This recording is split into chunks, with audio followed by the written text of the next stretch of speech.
not really much of our concern. We are simply trying to cross this forest. Because the shortest route through the forest is down the bottom before the forest has been trimmed back by decades or indeed centuries of logging, and thus it's thought to be only 40 miles or less if you cross from the lowest not elevation, the lowest latitude. Yeah. So the Desert Mouth Mountains, or the cliff face of the Desert Mouth Mountains, is on our left. Maybe not visible, maybe visible, maybe not. That's entirely up to you how close you want to press yourselves up against the rock wall. The Desert Mouth Mountain cliff is sheer, not quite vertical. It's still very, very difficult to climb. And it goes up and up and up and up. Obviously, starting at a flat plane, it rises quite steadily. And it's thought that when you reach the middle of the range, and the range is about 50 or 100 miles wide, when you reach the middle of the range, the cliff is going to be perhaps as much as a mile high. They're very tall, these mountains, 3 miles high at their peaks. And the northern road, which skirts along the switchback along the northern path, it drops over to a sheer cliff leading down straight into the border forest below. Border forest is quite misty. You can assume that there is a relatively thick mist, particularly at night or at twilight or at dawn, but even during the day it's moist enough that a light, steady rain is normally falling, and even when it's not, it tends to be quite misty, meaning that you can see your feet, but you can't see 10 feet in front of you. On a vertical plane, as long as you're 6 foot tall or something, you can probably see for a good 100, maybe even further feet, assuming that the trees don't block it. But along the ground, where the mist settles, that bottom 3 feet off the ground up to the waist of a tall human man is shrouded in mist that is thick enough that 10 feet in front of you can't see the ground. Okay. All right. We know our objective. We know more or less where we are and what we've got to do. Bill, could you give us a D100 roll? Thanks. I guess why isn't that we can say hello to the internet? I started recording a while ago. I just didn't want to interrupt. I'm glad that you did. Good morning. Not good morning. Hello, internet. Hello. Hello. Hey, everyone, and welcome. I'm glad to have you all here, and let's get into it. Okay. Could we start with everyone making a perception check?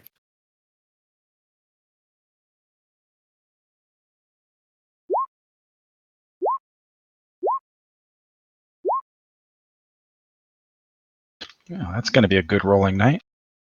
Good start. All right. So, Flightless, you are the first to spot it, but Aliun notices it not too long later. We are trudging through this misty forest, with the flat of the mountain on our left, on the southern side, and the depths of the forest on our right, the northern side. And for the most part, we're keeping our eyes on the ground. After all, the mist is so thick that if you don't watch the ground, you might very easily trip over a loose rock or some large vines or roots, and so on. You might even step on an animal like a porcupine or something else dangerous. But the more observant of you, namely Flightless and Aliun, are keeping your eyes all around you, and thus you see what appears to at first be a massive panther up in the trees. It's about 30 feet up, and it has a deer. But the panther is bigger than any panther you've seen before, and most curiously, it's not actually on the branches itself. We can all probably envision the way a leopard might have an antelope up a tree, just hanging over some sort of branch. But this panther isn't actually hanging over the branch. Its prey is. The spotted deer that it has killed is hanging over that branch, but the panther itself is maybe 5 or 6 feet away, just apparently levitating, suspended in midair. It's cautious, it's quiet, it's definitely seen you, and it looks like it's just trying to maintain as much quiet and silence as it possibly can. Further, flightless, you will notice that this panther unusually has a pair of tentacles coming out of its shoulders. I mean, that's not that ain't right. I suppose he'll like turn and give a sign that like he spots like some form of monster ahead, because there probably isn't a drow hand sign. Actually, can I try to figure out what that thing is? Like, can I identify it? Yeah, sure. Make a nature check. No, Guess they don't probably a recognize that. phase panther. Yeah. Yes, Could I give it a try too? absolutely. Nope. Definitely a phase panther.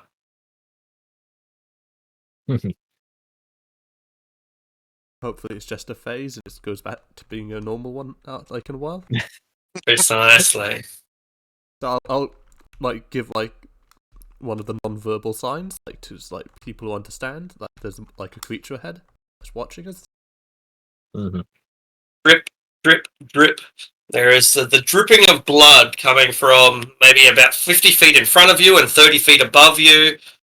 This little bit of dripping blood, and now that it's pointed out to you, you're able to follow the dripping blood up to the dead spotted deer, Bambi, hanging up there on a branch.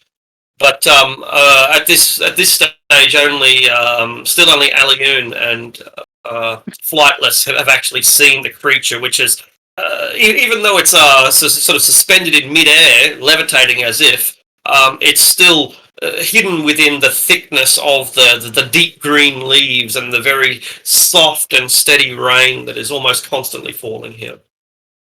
He'll get his bow ready, so if it like goes to move closer, he'll get ready, like he's ready to like shoot at it.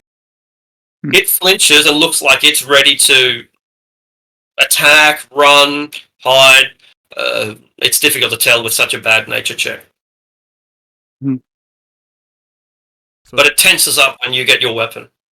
yeah, but I'm not shooting at it yet. I'm just wait, because like if it's not going to attack us, there's no point in causing a fight. If I see it make any sudden moves, I'll throw an Eldritch Blast at it. All right. If we get closer, and by walking past it, we probably are going to get closer. I should ask you: do we get closer, or do we, I don't know, make an extremely wide berth, go 500 feet out of our way to go absolutely nowhere near it, or do we follow the mountain line as we have been doing so far, and thus get a little bit closer to it? I'd say probably get closer to it. All right, it makes a sudden move. Okay, I'll throw a blast at it. Go ahead. I was going to say towards or away from us. It's you won't know unless you give it half a second to see. Yeah, I'm not risking If this that. is ranged, I'll give it. I mean, I guess Flightless gave it the half a second that Aliun didn't. Yes. Yeah. Bam! You blast it.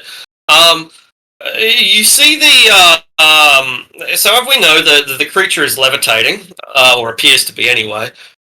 You see the deer suddenly rise as if levitating itself, right? And then smash. You hit it with your Eldritch Blast. It's a successful hit. The creature stops going out of phase, and suddenly its displacement ability, being a displacer beast, its displacement ability is nullified. It suddenly appears beside the deer, but it drops it. It just drops the deer, jumps off the branch, and the branch starts vibrating like a wooden plank, like a diving board, and the creature bolts straight, maybe 45 degrees away from you, and straight towards a medium-sized cave in that is part of the base of the Desert Mouth Mountains that are on our left. You can roll for damage if you want, Alioun. Oh. But the creature runs at such incredible speed that it makes it to the cave before we enter initiative, effectively. But we know where it's gone. It's gone in that cave. Mm-hmm. Would my still defender have seen it? Just out of curiosity, it's past that With point. a 19? Yeah, absolutely. With a 19, it Okay. would, yeah. +4, so 23. Oh, brilliant. Absolutely. Perfect watchdog. Yeah.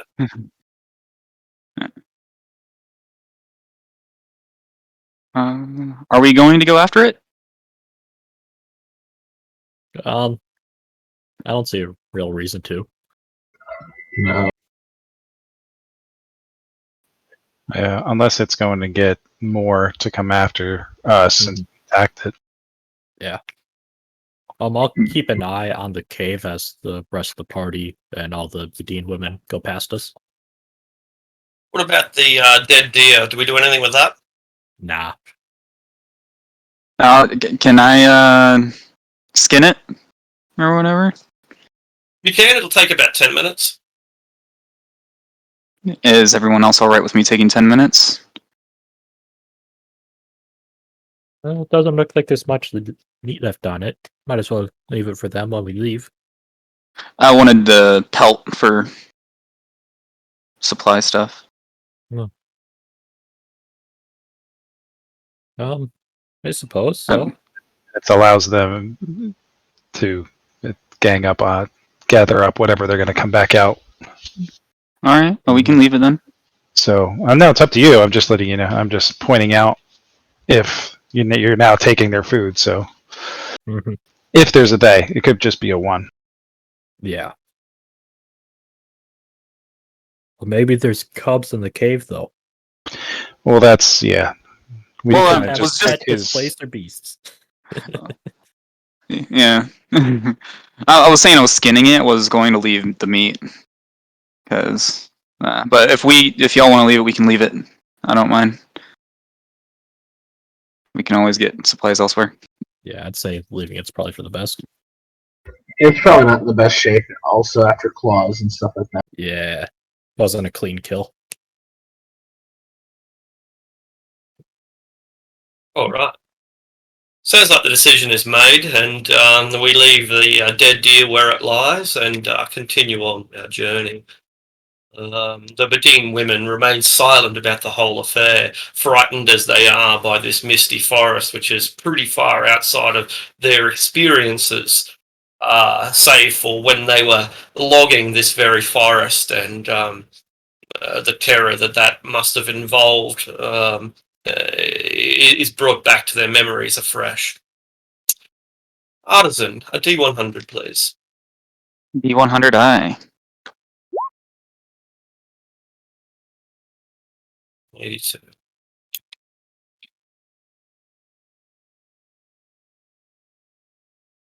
Okay.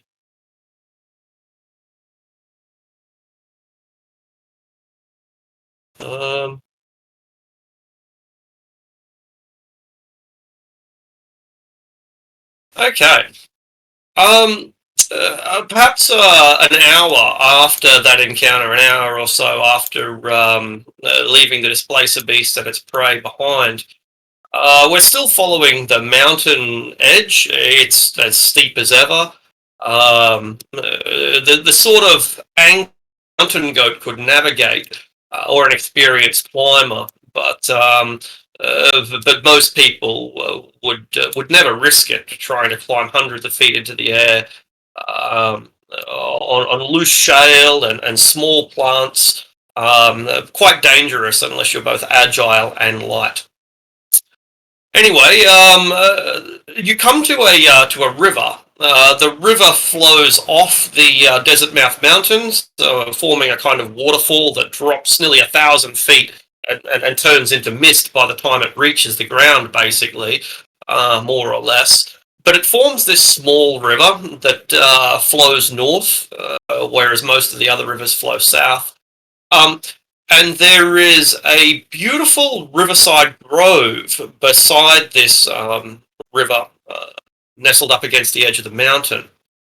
The grove features a lot of local fruits and berries, like mulberries, and which are like a blackberry, and various things that are quite common to the region, onions and cabbages. It's quite clear that this is some kind of garden, some kind of orchard. As if that wasn't obvious enough, there is a beehive and a handful of guinea fowl, which are like a chicken, that are pecking around, peck, peck, peck, and someone seems to have built not a cage for them, but rather a nesting area, a few wooden boxes that are elevated, the sort of place that a bird might be able to sit in and feel relatively safe from snakes and other ground-based predators. So here we have a grove, an orchard, a beehive, some nesting quarters for a fowl, and a hut. The hut is run down.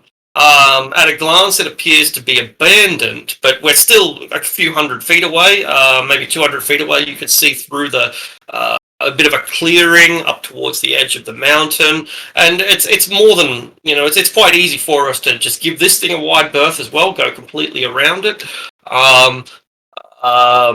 without ever disturbing the guinea fowl or the bees, or gathering anything from the orchards. But the women seem to be quite, if not intrigued, then at least interested. Food is food, after all. And have we been gathering much food along the way? Does anyone have the, the Outlander trait, where you can basically get food as part of your background ability? No Outlanders, right? I don't No, believe so, no. I think so. No Outlanders, I guess. Not I. Mm-hmm. Cool. In that case, we're probably running low on. Well, how much food do we bring with us? We are Do we have a given large amount? fair bit, I thought. Yeah, Yeah, I thought, enough. yeah. He didn't Random Warren arrange for us to have all the supplies we need.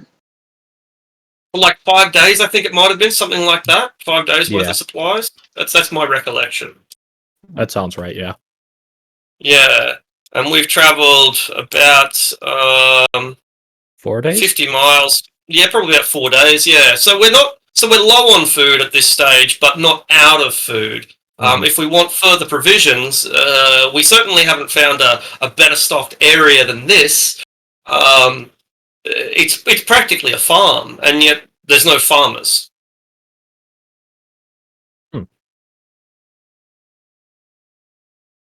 Well, should we get it where the getting is good?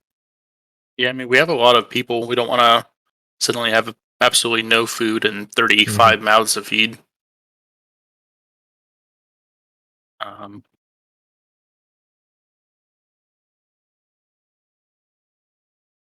Yeah, I'll go out and start collecting food, I guess. Unless anyone Alright. opposes it.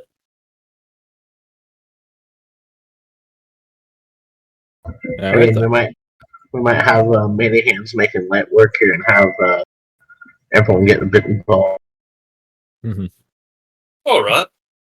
Because there's 40 of us, or indeed more, we are going to strip this place pretty much clean of food by the time we're done. If everybody gathers a pound of oranges and berries and onions and cabbages, that's 50 pounds worth of food, and that's about the extent of what this grove contains. Is that what we do? Basically strip it clean? I don't think we should go that far, but Take, I don't know, maybe half. What do you guys yeah, think? take a good chunk of food, but not all of it. We take the honey. Do we slaughter any of the fowl or take their eggs? Anything like that? I would think not. Maybe a Yeah, bit of I think- honey, but yeah, not. Yeah, probably. I think, focus uh, on the- Not slaughter the fowl, but maybe take eggs. All right. As we gather this food, and you're basically gathering provisions, more or less the amount that we left with, enough for a few days for each of the people. There's quite a lot here. As we gather the food, we get a bit more of a feel for this grove. There are a number of enormous trees nearby, including one particularly large oak that probably stands some 50, 60 feet tall, huge, and just as broad, maybe more broad than it is tall, an enormous oak. We're able to look inside the dirty windows of, it wouldn't be glass windows, just maybe loose shuttered windows of this small hut. It looks suitable for only maybe a single person, perhaps a couple or a small family, but there's no evidence that anyone lives here. There's very little in the way of furniture, a bed, a table, a chair, a blanket, a rug, and not a lot more. And even less in the way of provisions. You don't. The jars are empty. The plates are dusty and grimy. It looks abandoned. But this place is peaceful and obviously well stocked with food, fresh water, shelter such as it is. Maybe not enough for, certainly not enough for 40 people, but easily enough for 4. We might not find a better camping spot than this. It's maybe not quite as good or better, maybe, depending on your perspective, than the place where we were ambushed by the hobgoblins. But it's only mid-afternoon. The Badine women, think that this is a good place to stop, though not all of them feel that way. Some of them want to just press on and get as close to the desert as they can. So what are we going to do? Are we going to rest here, or essentially a little bit prematurely, knowing that we have all the provisions that we need, or are we going to press on and take our chances and just find somewhere to camp wherever we might in 3 or 4 hours when the sun does set?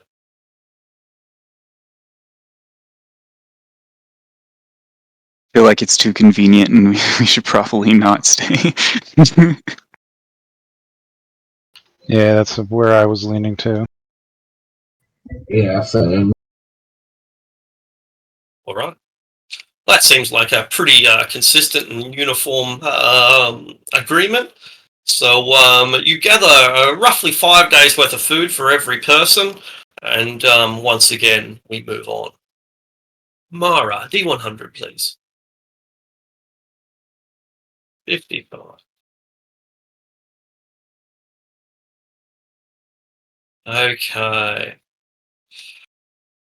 The border forest is never quiet, never quiet. You're always hearing the chirping of birds and the buzzing of various insects, and it's quite common, particularly at night, to hear the howling of wolves and the roaring of perhaps displacer beasts and other animals.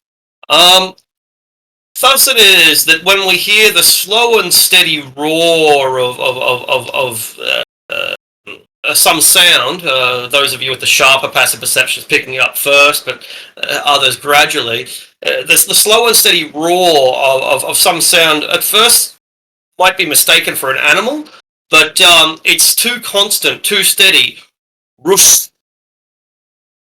Consistent. This thunderous rumble. It lies a little bit deeper into the forest, and we're unlikely to come across the source of it unless we specifically go and investigate. It's steady. It's relatively constant. The volume doesn't usually rise nor fall. Just this thunderous rumbling.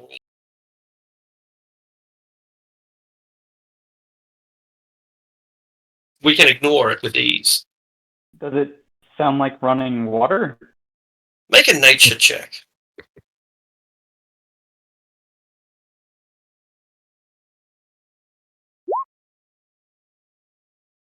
It does. It does sound like running water, a great volume of running water crashing like a waterfall. But that's kind of bizarre. If it was on our left, where the mountain range is, waterfalls would be par for the course. But it's on our right, somewhere deeper within the forest.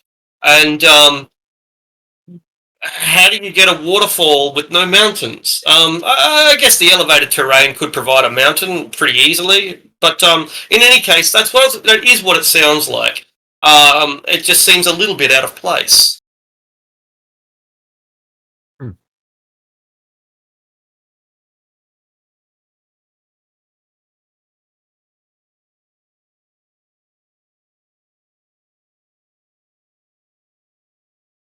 I guess There's how a far away does spring. it sound? Oh, sorry, go ahead.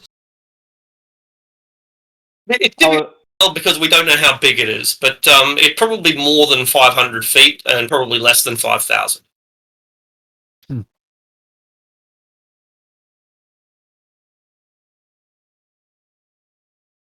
Well, how are we on water? Do we need to maybe make that a priority, or would it be Probably okay not. to pass it? Probably not, since there was plenty of fresh water back at the grove, and the women would have taken that opportunity to bathe, provided they had enough privacy, and we would have restocked any barrels that we have. So no, provisions are not a problem at the moment. If they bathe, I will drop 1 bar soap from my inventory. Sure. Oh, you're so nice. I come prepared. I got soap. I got perfume. I got all these. They're unfamiliar with soap, but they enjoy the novelty.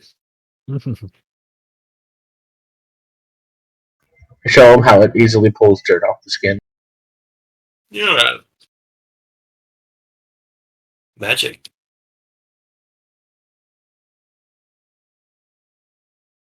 Well, I mean, if we don't need water unless we feel like sightseeing, I vote we just continue on the path and try and make it out of the forest.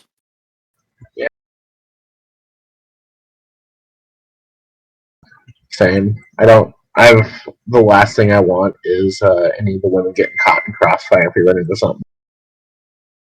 Yeah, it's just I don't think we're in the right situation to be taking risks we don't really need to, you know?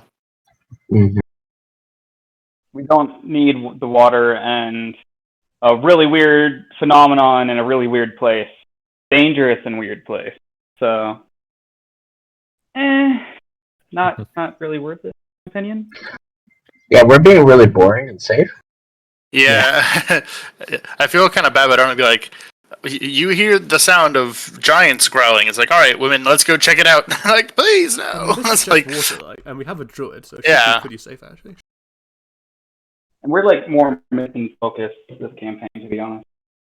So just Mhm. everything.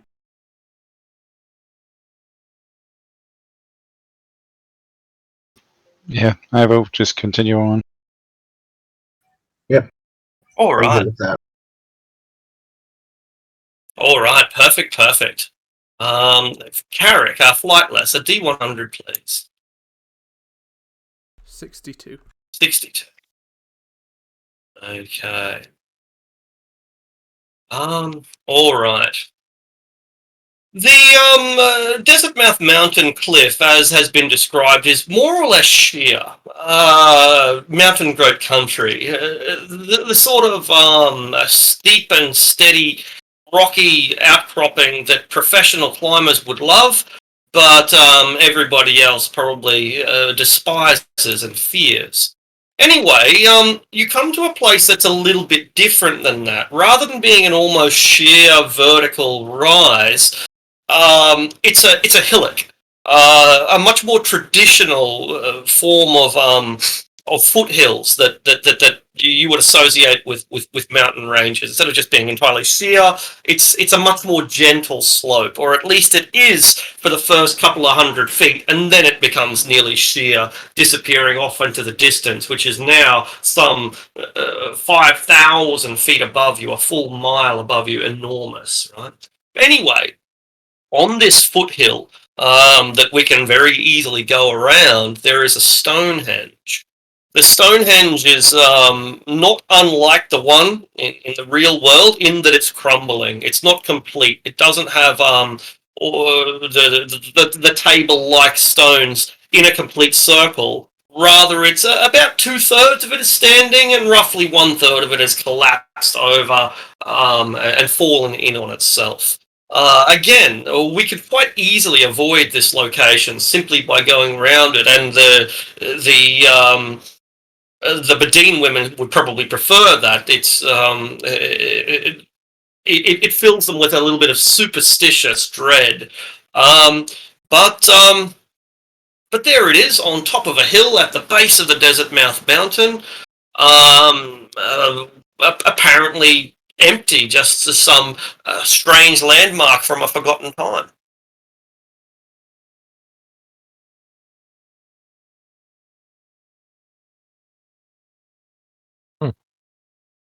Interesting.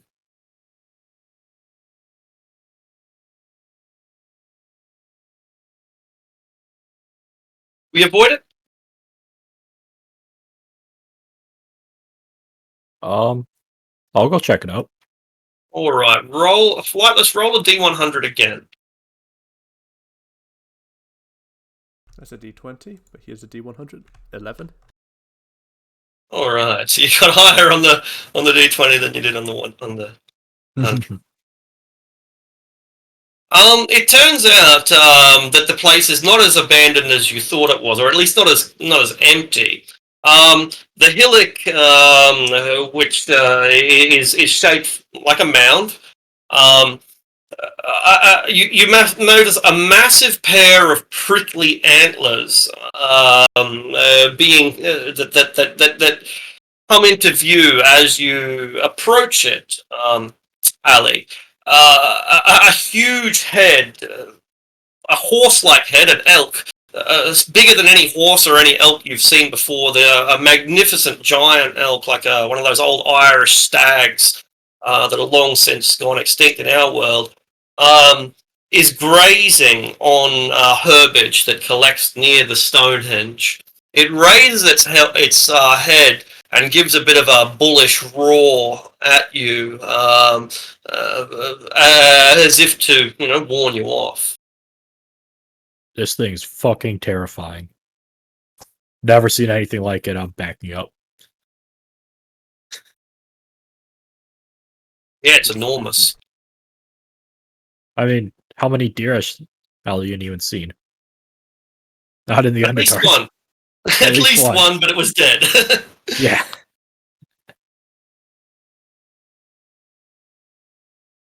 Yeah, I'll just slowly back away.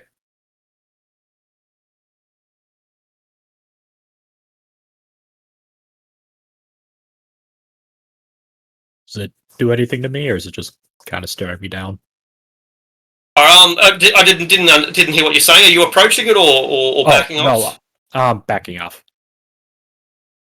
I didn't hear again. Lag. Yeah. Leaving? Going away? Going away, yeah. Going away, it seems to ignore you again. It goes back to nibbling on the herbage. The herbage, by the way, is very fragrant. A gust of wind picks it up, and you get the smell of wildflowers and kitchen herbs.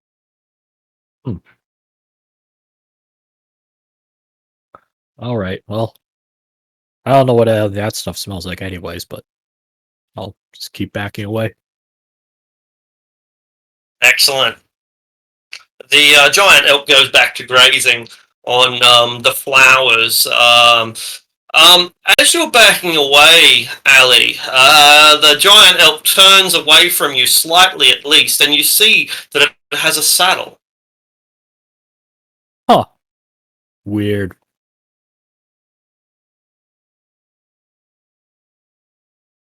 Hey, Devinash, do Yes. your people up here ride these beasts? Not that I know of. How peculiar, then.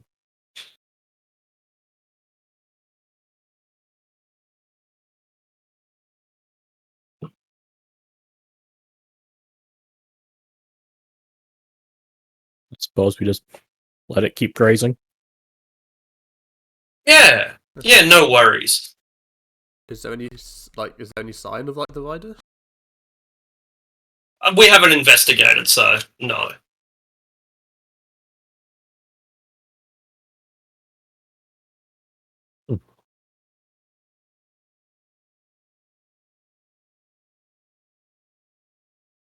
Does anyone want to check it out?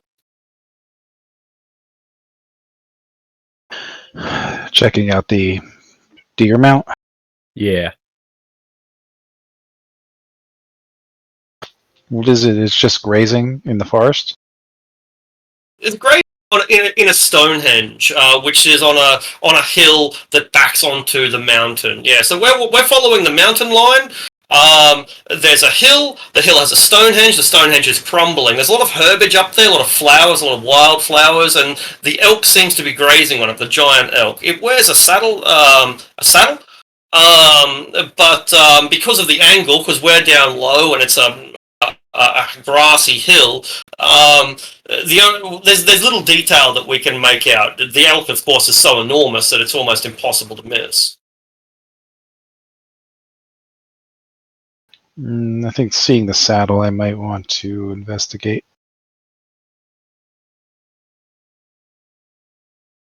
Just to see if anybody, because in case someone's in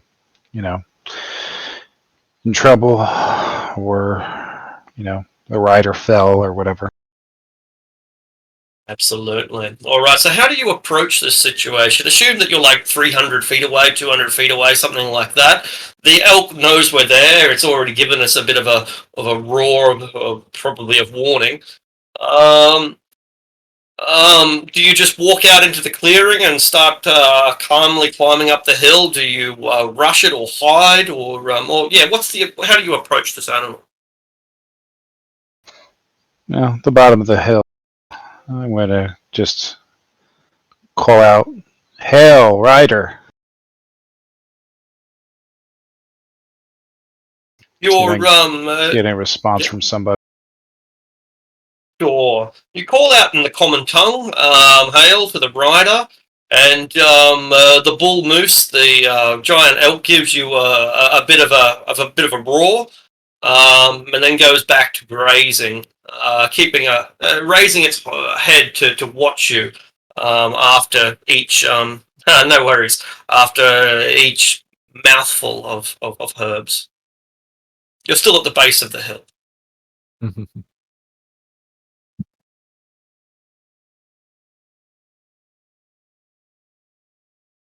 I don't know if I want to disturb it on the hill.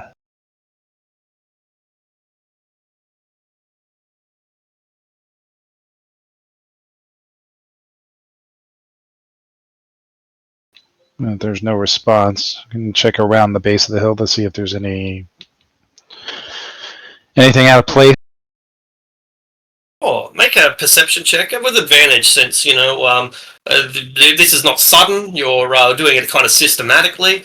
You've got plenty of other people to lend their eyes as well. 23, that's great. Okay. So there appears to be a body, whether it's somebody who's sleeping or somebody who's dead or somebody who's petrified. You can't be sure, but there appears to be a body within the Stonehenge. The elk stays relatively close to that body, but goes about grazing on mistletoe and tobacco, and a variety of wild herbs that don't necessarily seem like they would have grown here naturally. More likely, someone's planted them. Yeah. So the elk is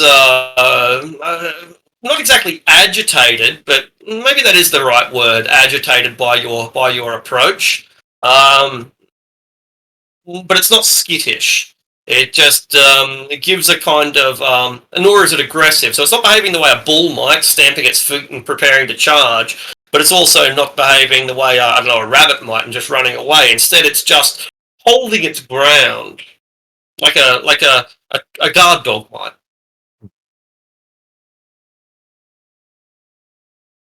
And tell the rest of the group that there's somebody up there on the ground. I can't tell if they're sleeping dead or whatnot. For the record, it's about 5:30 by now, and we'll be wanting to find our campsite very soon, considering we've got all these people, and it's harder to find it's harder to get 40 people organised than 4. Do you want to check it out real quick? It'd make a good campsite.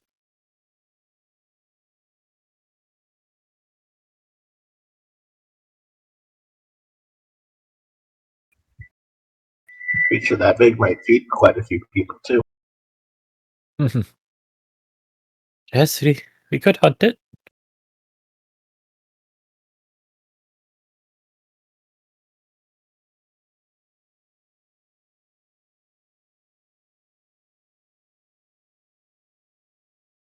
Yeah, I'll start slowly approaching it again. If Devil Ash will come with me. Yeah, I'll follow along with them as well. Yeah, Neil, Yeah. Neil will head up with them as well. All right. See if I use my animal handling at some point to keep the mount calm. Yeah. Same. I'll also be Uh, looking for an opportunity to, if it looks like we're on the cusp of something. Wow. Excellent. Excellent. So it reacts pretty poorly to our approach, gives a bit of a bellow, and now it does lower its antlers. It looks like it might charge, but not rampantly. Basically, it's giving us some warnings, and if we get too close, then maybe it's going to run at us. But it holds its ground for now. Stops eating, it just holds its ground. I'm gonna try call out to the rider to whatever body I see on the. Yeah, you give it a call, and there's no response, and it's about then that you'll notice the flies that are buzzing around the body. Oh, I think it might be dead. I think it might be the rider. are you able to communicate with the beast at all? Talk to him, perhaps? Of course not. Why would a druid take something like that? Huh.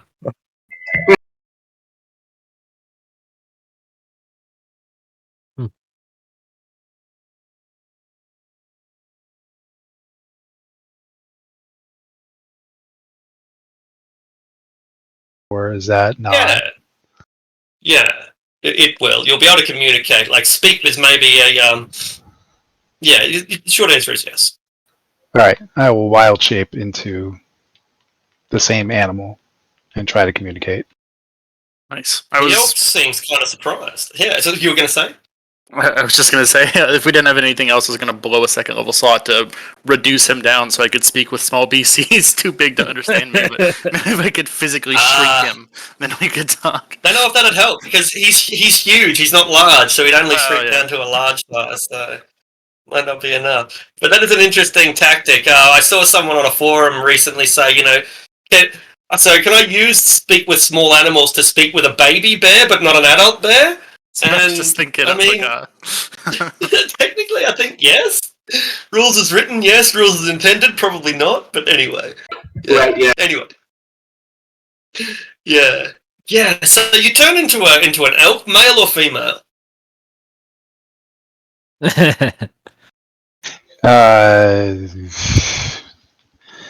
I'm assuming I want to be non-threatening, but I don't want to have to run into this issue.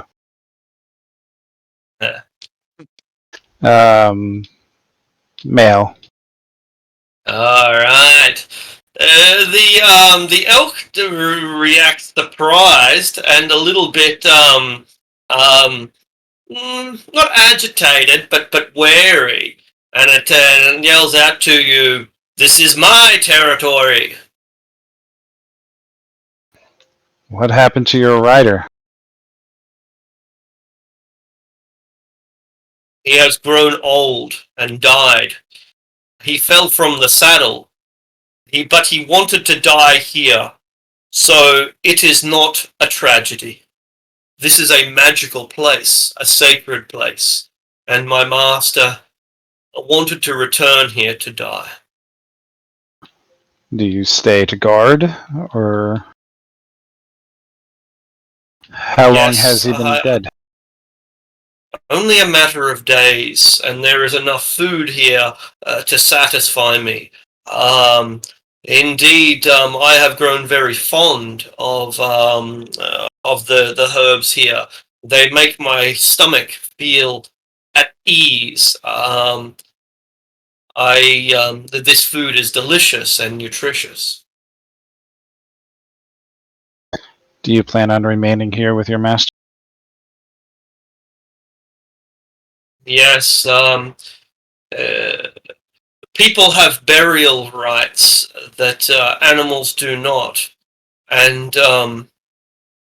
mm, and although nature will reclaim him eventually, I must keep his body safe from the wolves until it does.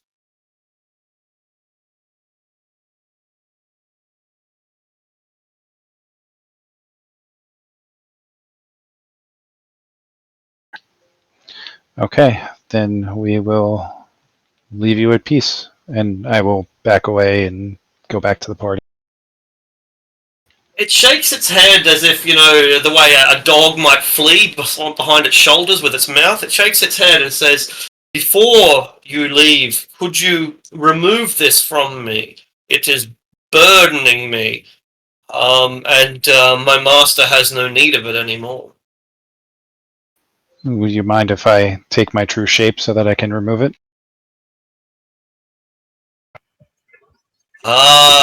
So this is not your true form after all. How very cunning and wise of you to to take such a handsome form that we might communicate. Thank you. Always better to come in peace. Yes. You please come forward, but there are many of you, and I will be wary, and I will have no fear to attack you if you should prove false. Okay. I suppose, Um, Flightless he'll tap what was the druid and just make the sounds of shovels and then point at the dead body, and they sort of look questioning like.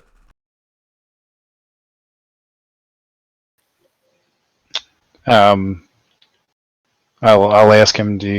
Well, no, because it's a magical thing. I'll ask the before I shape back. I'll ask him if he wants us to perform the burial rites, human burial on his master. These are the rites that people follow, as I understand. If you would do the sacred thing by him and inter him, my master will then remain here forever, instead of the wolves dragging him away to their cave and scattering his bones. I think he would prefer if his spirit and body lingered here at this sacred place of magic and power. Yeah, it would be our honor. So then I will shape back into my normal form and inform the party of what's going on. We can perform, inter and perform burial rites. He's passed away, and the elk would like the saddle removed, which I will do. I guess can I And- examine the body as well? Like, how can I tell how it died? Yeah, he's died of old age. Because it seems a bit weird that he just came here, didn't set anything up, and then suddenly died. Yeah, it does seem a bit strange, but that more or less seems what's happened. Make a medicine check. Yeah, make a medicine check. Not very good at this one. And I was saying, because if you came here just to die, you'd think you'd take the saddle off. Yeah, that's a worthy comment. It looks like he's probably had some kind of a coughing fit, or rather relatively simple affliction, of pneumonia or something that has killed them.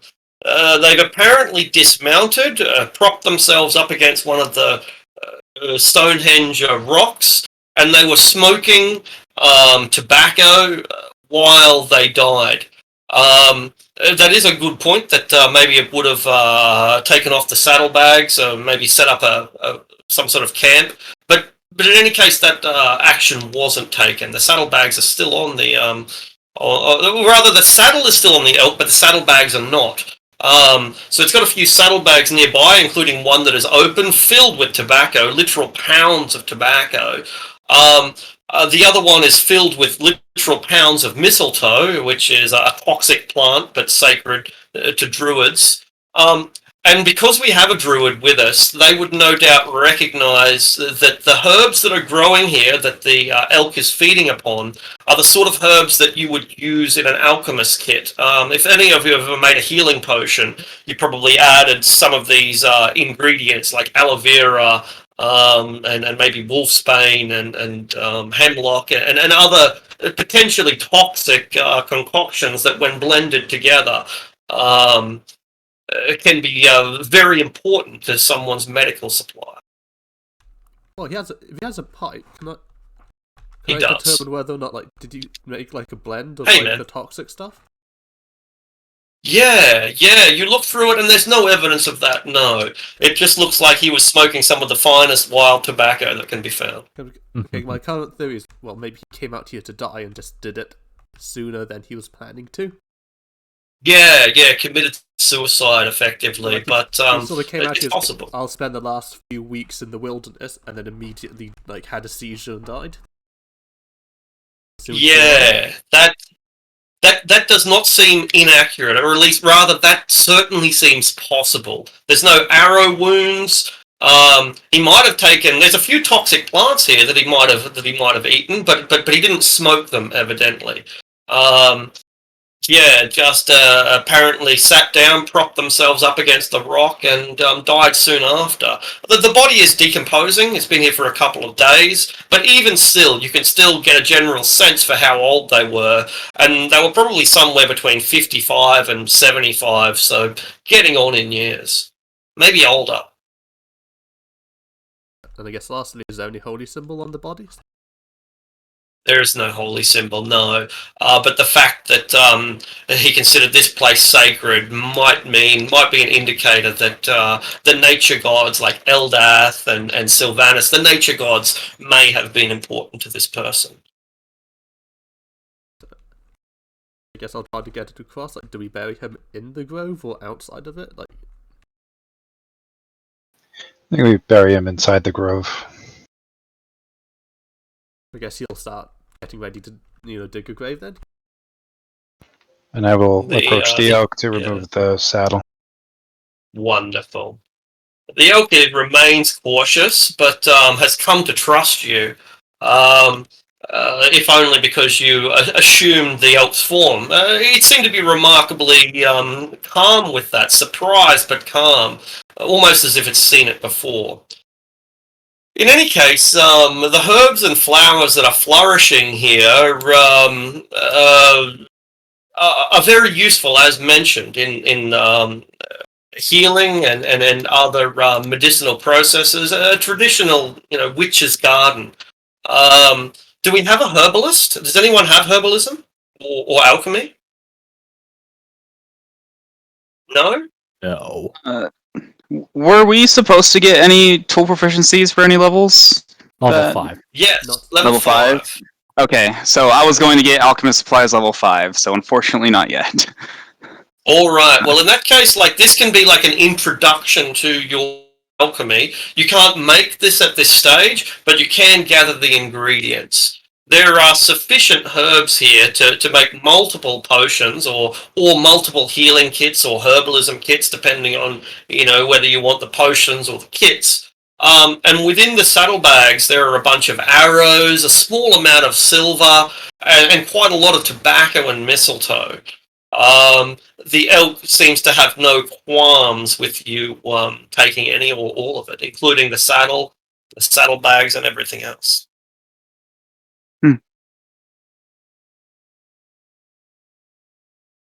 By now, the twilight is beginning to grow dark, and we hear wolves howling, and bats are starting to come out, and birds are starting to go to sleep, and so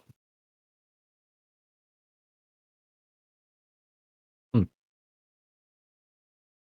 All right, so we've buried this guy, performed rites. I'm going to assume that Yeah, the elk is going to remain. I mean, we should go find camp. that's right. For now, the elk will remain and probably depart at dawn, perhaps when we do. Um, as part of your rites, do you cast any spells or anything like that? Is there, I don't know, any spell at all? Hallow or anything else? Not for me. No, just saying prayers rather than anything magical. Whatchamacallit? Did the thing give a name for him or anything? Did the elk thing give a name? No. No, the elk has not provided its name, no.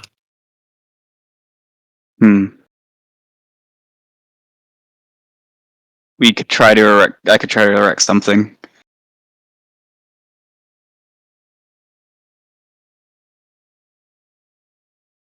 Sure, like a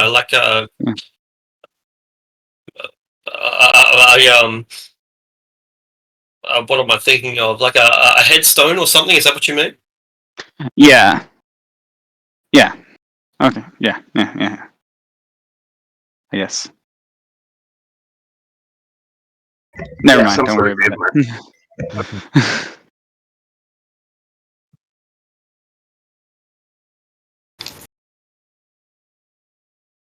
I'm not going to worry about it. Never mind. I don't have. The only thing I would be able to make would be a wooden thing, and that would wither. Sure. I don't have stone yet.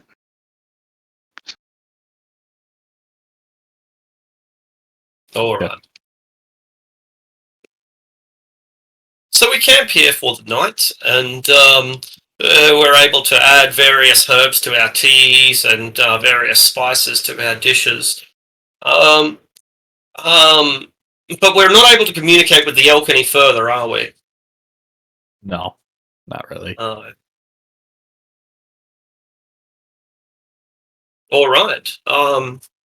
No problems. The night falls.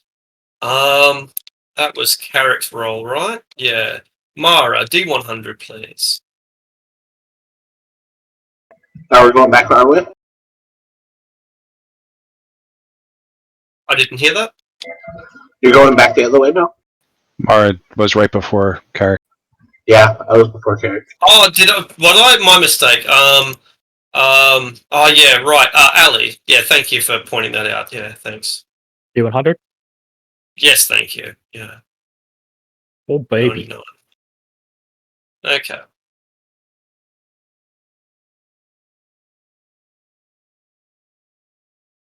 Okay. Night has already fallen. And it's a quiet night, save for the howling of the wolves and the chirping of cicadas and the hooting of owls. Relatively early into the night, after maybe an hour or so of darkness, there comes the shouting of a man.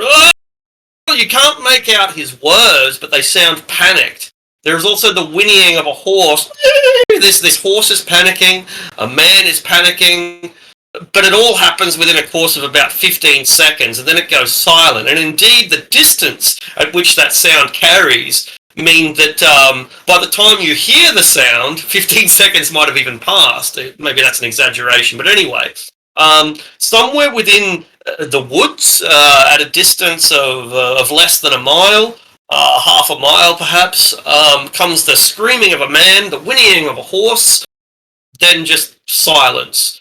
Within a minute, the forest has gone back to its usual noise of cicadas and wolves howling and owls hooting.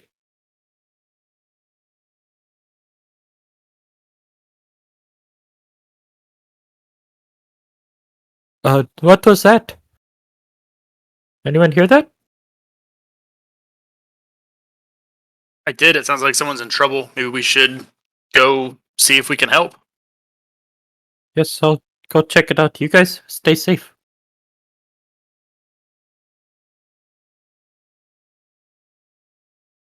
I'll grab my gear and start running off into the forest. If anyone wants to come with. Yeah, Neum will go. Yes, Artisan will go since he didn't do any stuff last time. So I was waiting for more than one other person to go with the drow, because he'll go, Flightless will go as well, since it's not just him. He won't have it just him and the drow. So the Badine women, are you just leaving them out there alone? Nope. Yeah, I'll stay. No.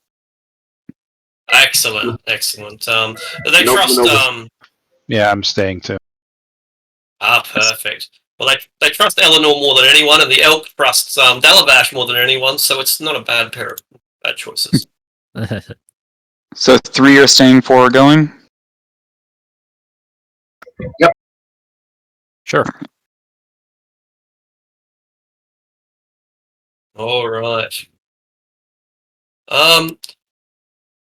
You start entering a wetland as you leave the hillock and head deeper into the thickness of the forest, which is quite misty. It's particularly misty early in the evening and early in the morning.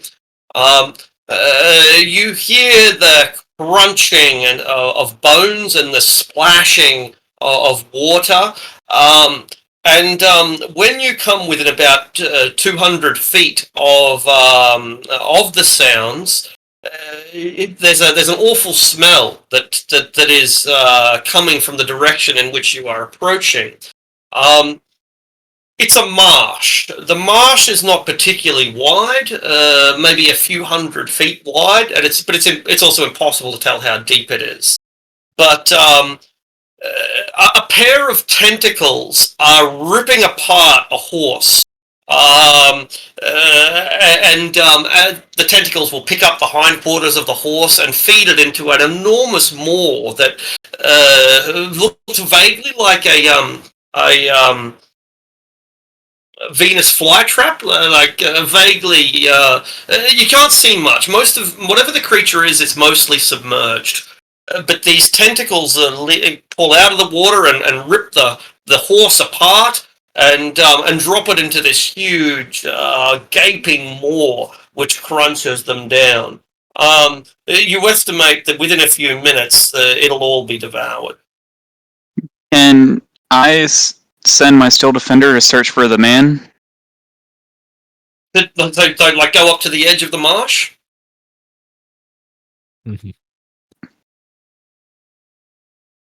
I think we're fighting the time of that thing getting done with the horse, and if the guy is not eaten already, then that's the time we have to get him away. Yep, I agree. I want to help look for the person who screamed out. Yeah. All right. We might move to a new map then.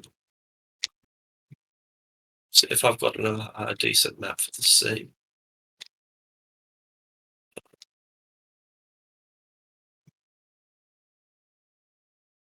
Yeah, that one's not bad.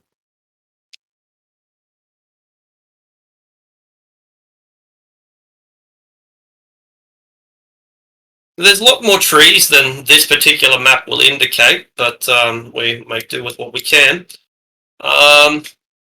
It's within this central swampy area that the tentacles can be seen, and where the horse is being ripped apart. Those of you who are investigating, namely the Steel Defender and I think was it Dalabash. Can I try to spot him as well? No, I'm back at the camp. Oh, Yeah. my mistake. Neum was also looking around. Niam, my apologies. And So the Ali. pair of and Ali as well. Okay, no, anyone who is going to investigate, I assume that you'll make a stealth roll, though you certainly don't have to. And then either perception or investigation as you skirt around the edge. Put yourselves anywhere on one of the edges. The southern one is probably the most logical, but you can come from any direction if you want. Can I slap my Steel Defender with the guidance? Before he heads off? Sure. Okay. But guidance only lasts a minute, though, so it won't be of any use here.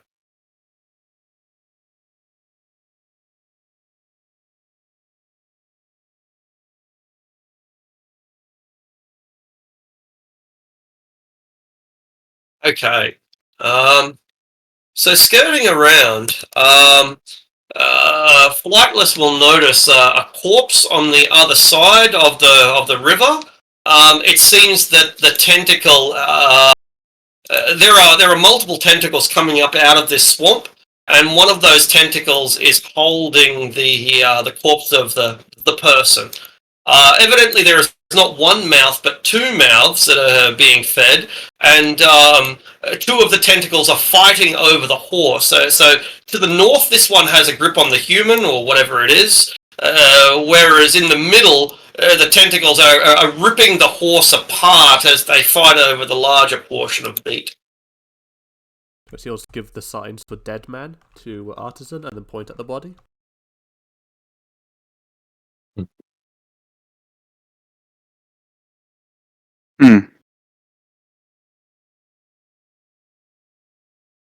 So,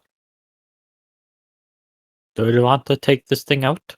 Figure out the While you man discuss it, Flightless's feet make sucking noises within the swamp, slurping, and the creatures stop fighting momentarily and begin to rise to the surface. They appear to be like giant, fleshy, warty mounds with a series of tentacles coming out of it. Little more than jaws with tentacles, at least as far as you could see. Though they might have hippopotamus-style bodies submerged beneath the water. It's dark. The water is grimy and brackish and black. So it's a little bit difficult to make out too many details, but they obviously know we are here as much as we know they are.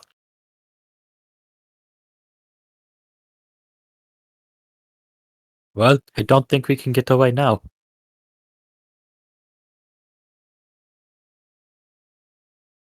When you describe this guy as a corpse, is he just very obviously dead? Is he kind of in pieces, or is he just limp? Yeah. Hasn't not in pieces yet, but not moving, not making anything. He looks broken. Yeah, he looks broken. Possibly just quadriplegic, but even then he'd probably be screaming in pain. And the only sound we heard was his anguished cry, which was now some minutes ago. And the forest went basically silent shortly after the horse stopped whinnying and the man stopped screaming. The whole thing took 5 or 6 seconds and it was over. Okay.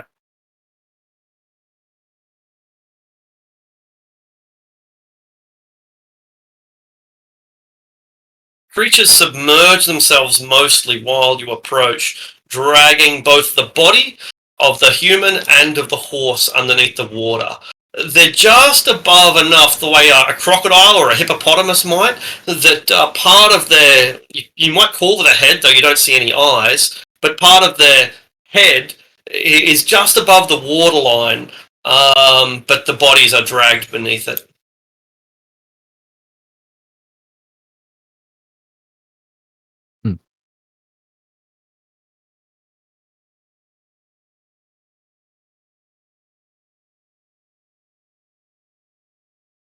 I suppose I'll try to get into a better stealth position. How much foliage is there? Can I try to attempt to hide behind something? Lots. There's a great amount of foliage, but larger trees tend not to grow within swampy areas. They're usually a bit more stunted, and that's the case here. So the biggest trees are probably the ones that are indicated on the map, and where there's not trees, you can assume that there are ferns and small bushes, but the whole thing is very soft and wet. Probably doesn't affect Flightless too much, because I imagine he's not very heavy.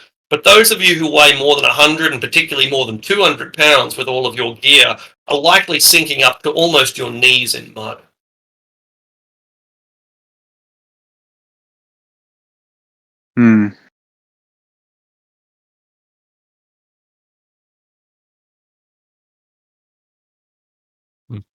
I was going to say, hells, we're too late to save anyone. I mean, we can, I guess at this point, try and get some retribution, but something tells me if we try to take out every man killer we come across, there'd be no end to it. So it's up to you. I didn't like seeing that guy get dragged in, but at the risk of also getting dragged in, I don't know. He just wants to recover the body. What's on it? Yeah. Get the loot. Uh, I was thinking more just seeing a guy get killed. I don't want to watch him presumably get eaten as well, which is what I can only assume is going on. But I mean, yeah, there might be something in his pockets as well. That's true.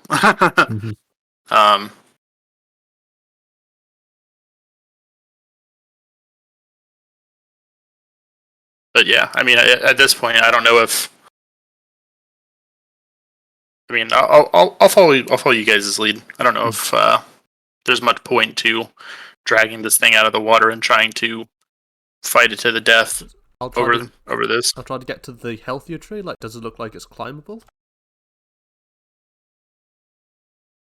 What about the tree? Does it look climbable? Yeah. This larger one is not too hard to climb, but you're likely to get scratched with a lot of thorns and a lot of thin branches in the process.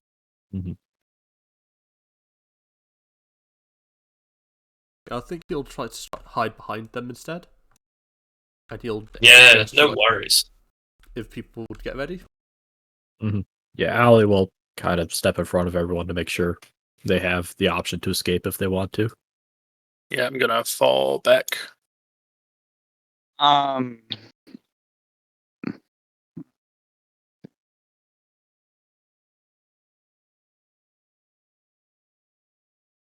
you want to do initiative then? Yep, they're aware of you, so if we're gonna get into it, then by all means you can roll for initiative. Yeah.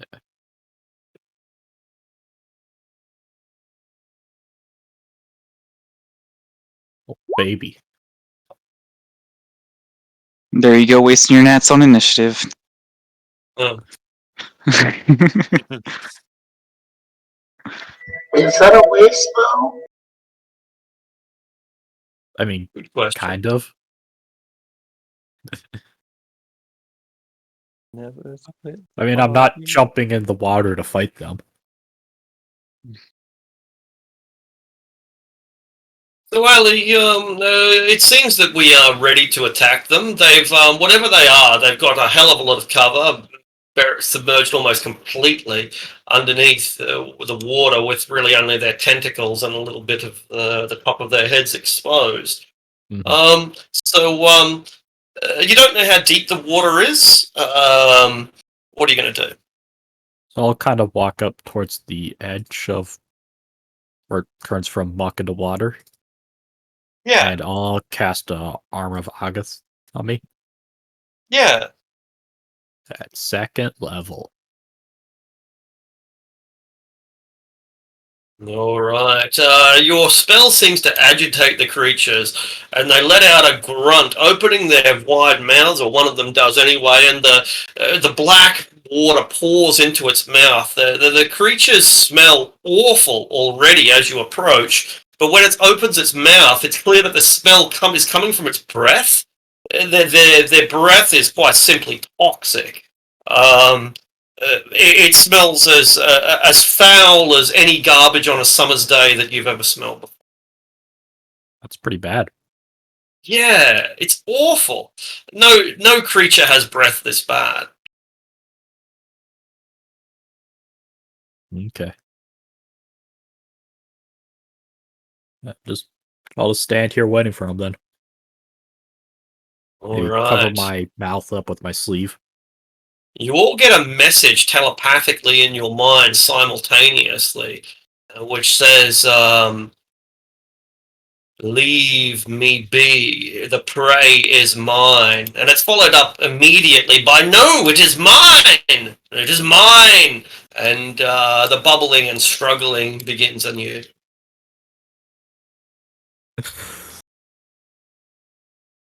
I really hope it's not what I think it is. I hope it's not what I think it is either. I suppose if they can respond, I suppose he'll just think like, we just want the possessions to determine his purpose. They can have the body. Whether or not the creatures hear your thoughts is difficult to determine because they don't respond back. They just fight with each other. Mine, mine, mine, mine. I suppose I'll take the take aim action then, All right. and then I'll launch the one like an hour at the one with the body. Yeah, cool. The one with the body is further away, up here, whereas the other one is around about here. What is? So do I have any modifiers to the attack? Yeah, it has almost total cover, giving it +5 to its armor class, but your aim action gives you advantage. 23. 23 is easily going to be enough. You strike it, and the creature lets out a scream that is both psychic and audible, and it is one of hatred and anger and revenge. The other creature lets out another telepathic thought of supreme satisfaction. That's 10 damage, And damage. and it's a magic weapon. That makes a difference. It may. Alright. Artisan. Are there any like perceivable dry spots? No, I can- the whole place is a marsh. Okay. You're in like particularly you being so heavy, you're likely up to your shins in mud. Hmm.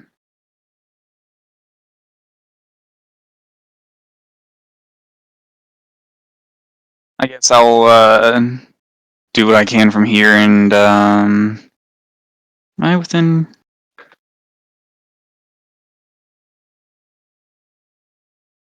Yeah, to the uninjured one. Did you say it was right there? Yeah, there's one. Oh, I'm on GM layer. Yeah, there's one. Yeah, that's right there, and another one right here. I'm going to take a shot at it with my hand crossbow then.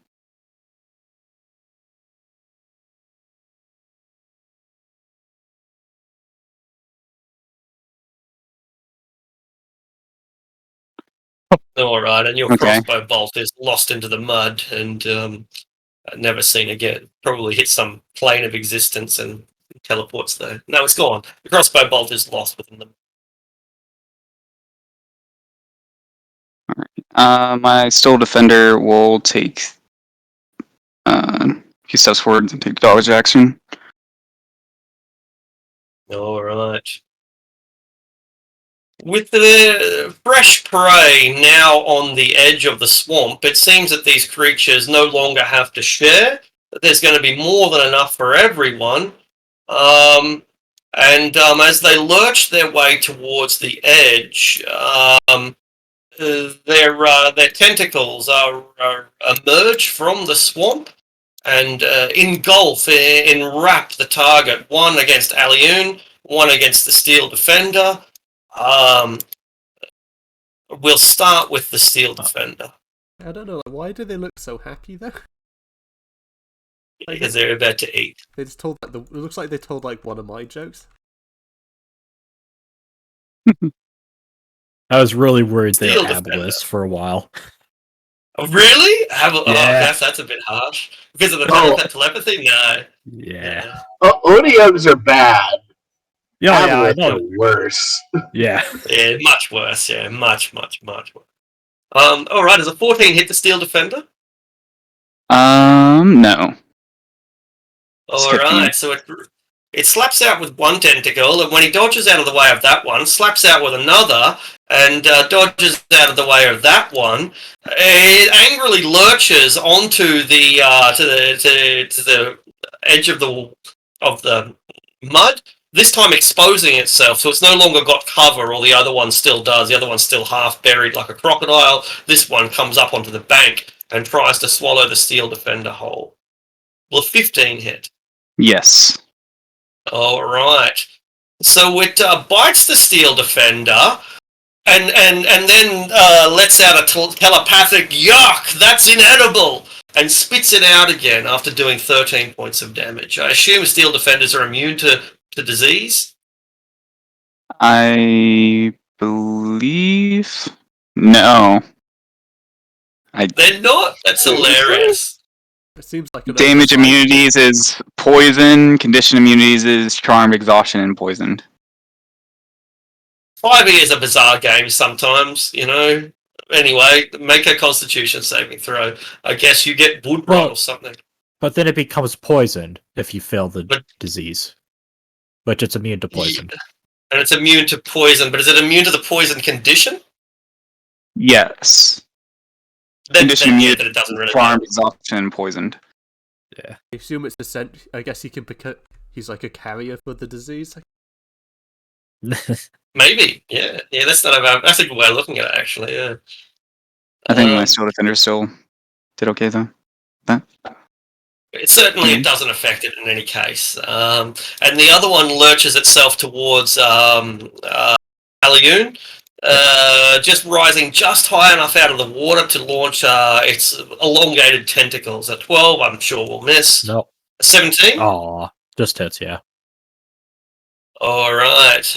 It wraps you up, grappling you. And having grappled you, it also emerges from the water and tries to put you in its awful large maw. It takes 10 damage, by the way. It's angered, greatly angered, but not so deterred that it doesn't continue the feasting. Does it bite me again? Or does it bite me? Oh, it's and restrained. Oh, so it is a natural 20. You were right. I didn't see that. No, just so 2 tentacles and a bite, and the bite is a critical hit. Okay. It takes another 10 damage Yeah. then. Oh, really? That affects it twice, does it? That's awesome. Yeah, every time I get hit. Oh, wow. Until the temp HP is gone, yeah. And so temp HP's gone. Brilliant. Make a con save. Okay. I'll inspiration that. Sure. Uh-oh. Sound hasn't travelled far enough to reach the rest of the party yet, so they remain blissfully unaware. Can I use a portent to change that roll for him? Yes, you can. Okay, that's an 18 then. As long as Oh, portents can be used after it. Can they be used after the roll? I think you declare it before the roll. yeah. Right.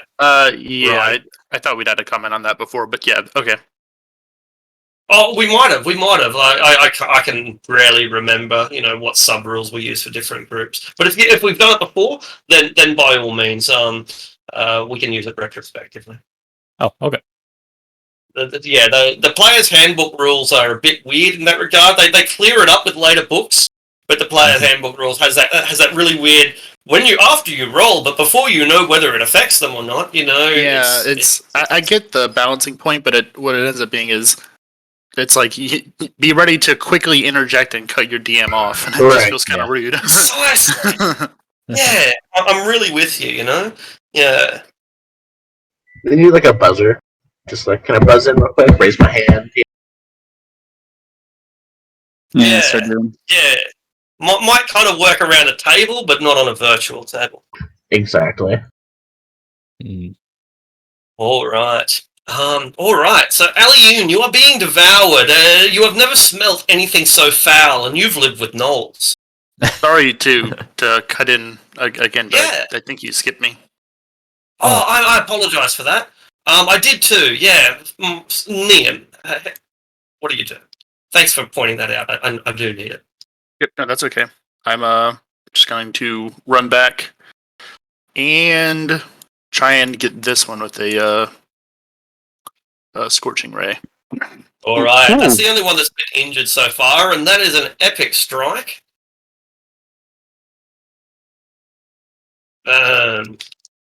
You burn away one of the tentacles, ripping it off completely. It falls down and flops in the water, reducing the attack capabilities of this horrendous monster. Don't you roll multiple times with You Scorching get Ray? 3 Yeah, I think You it's do. 3. Yeah. Yeah. Yeah. I'm glad you pointed that out, because 13 did seem a little lame. Armor class 14, so the second one will hit, but the third will not. There you go. 21. That's not bad. The creature is agonized. You blasted off one of its tentacles with that near perfect shot, and it starts flailing around angrily and aggressively. Leave me be! It telepathically communicates. The prey is mine! Mhm. Alliot. So, restrained. What does that do again? Mm, Is that disadvantage. just Yeah. disadvantage? Yeah. Yeah, I'll take a swing at him with my using a green flame blade. Excellent. 11 doesn't hit. Okay. No, it's going to bounce off his rubbery flesh, flightless. Then during my bonus action, I'll. Oh no, I used my bonus action. Never mind. Okay. What is it? Yeah, what? Take aim and I'll shoot at the one attacking the drow.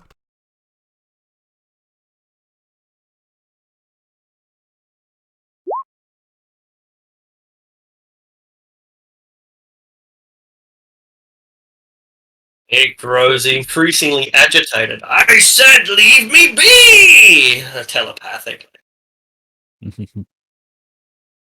Doesn't anybody listen to what I say? It's heavily injured at this point. Yeah. It's heavily injured at this point, and it seems to be receding into the swamp, dragging Alioun with it, but it's not its turn, so. But that's what it looks like it's going to do, drag her into the water. I suppose like, he'll shout out "flee" the male drow voice then. Try to just target the creatures with it. They're like, "Oh, leave me," and we're like, "Flee, run away." Artisan, you look for the fleas, but but fleas are something that living people have to worry about, not you. You've got no blood. That was a bad joke. Artisan. Is there footing enough for me to walk up to it, or would I just be sinking in? Okay. Both. The ground isn't solid enough, and if you cross this part here, like if you go on a direct line, you are going to be going straight through the water, and there's no indication of how deep it is. But you can consider it most likely to be difficult terrain. Unless you jump on it. Hmm.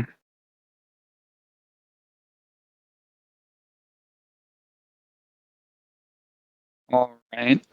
I'm just going to try to get as close as I can. So. Or difficult terrain. Is it still difficult easier terrain if I'm squares. staying further away? Okay. No, the green bits are not, but the blue bits are. Okay. So that was 20 feet for going right there. Yeah. If I can get this close. Almost, but not quite. And my still defender, can he just dodge around right there, or is that not a spot to stand on? No, he'll be in the water at that point, and we'll probably because he's only, I assume, 3 feet tall. He'll be sinking in over his head. All right. Then he's going to stand right there and help action. Yeah. Yeah. Help targets an individual person, doesn't it? Doesn't help against a monster. Which one is it? Do you help against a monster, or do you help a specific target? Does anyone remember? I'll get the exact verbiage. Yeah. I think Cool. you can do I think both. Help a target. Yeah, I think it is help a You target because you have to render be within 5 a- feet of the enemy, right? Mm-hmm. Yeah. So it's the target. So yeah, whoever attacks this one will get advantage against it. Cool. Nia.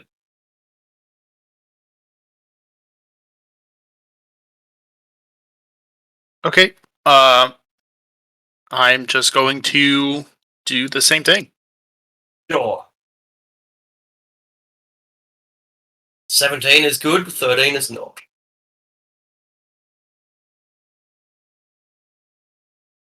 your blasts are more mild this time, but they're certainly working to drive the creature away, and it looks like, Liam, that's exactly what it's going to do. Being as short as you are, though, if you were to step into that water, you'd almost certainly be submerged.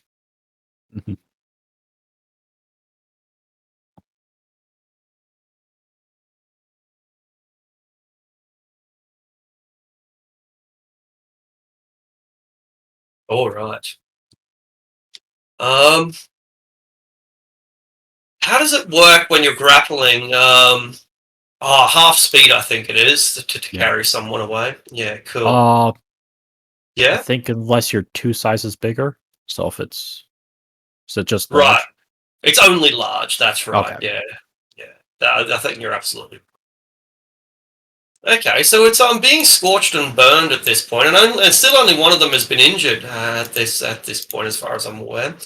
But it only has a single tentacle left, which is still grappling its target, so it can't actually use its tentacles since it's already using it to grapple. All it can do is bite on Aliun, and its maw is huge. It stuffs her within its maw, and then drags her into and under the water. Okay. Blah, blah, blah, blah, blah, blah, blah, blah. I think The you... Yep. Yeah. Oh, you Yeah. did something to the turn order. I just made them, invisible. Put That's them all. onto a Oh, different okay. layer. Exactly, Or different invisible. layer. That's it. Can Yeah, I different still layer. see like the creature. No, it's disappeared underneath the water, and the water is basically opaque. So you can see the bubbles, and you can probably guess where it is, but you can no longer see it. It has full cover. I was The looking, other one, I was looking yep. for the magic missile, but never mind. Oh yeah, magic missile won't work because there's no target. No. The other one, however, you have a much more immediate problem, since the other one targets you now. 9's not going to do it, nor is a 7.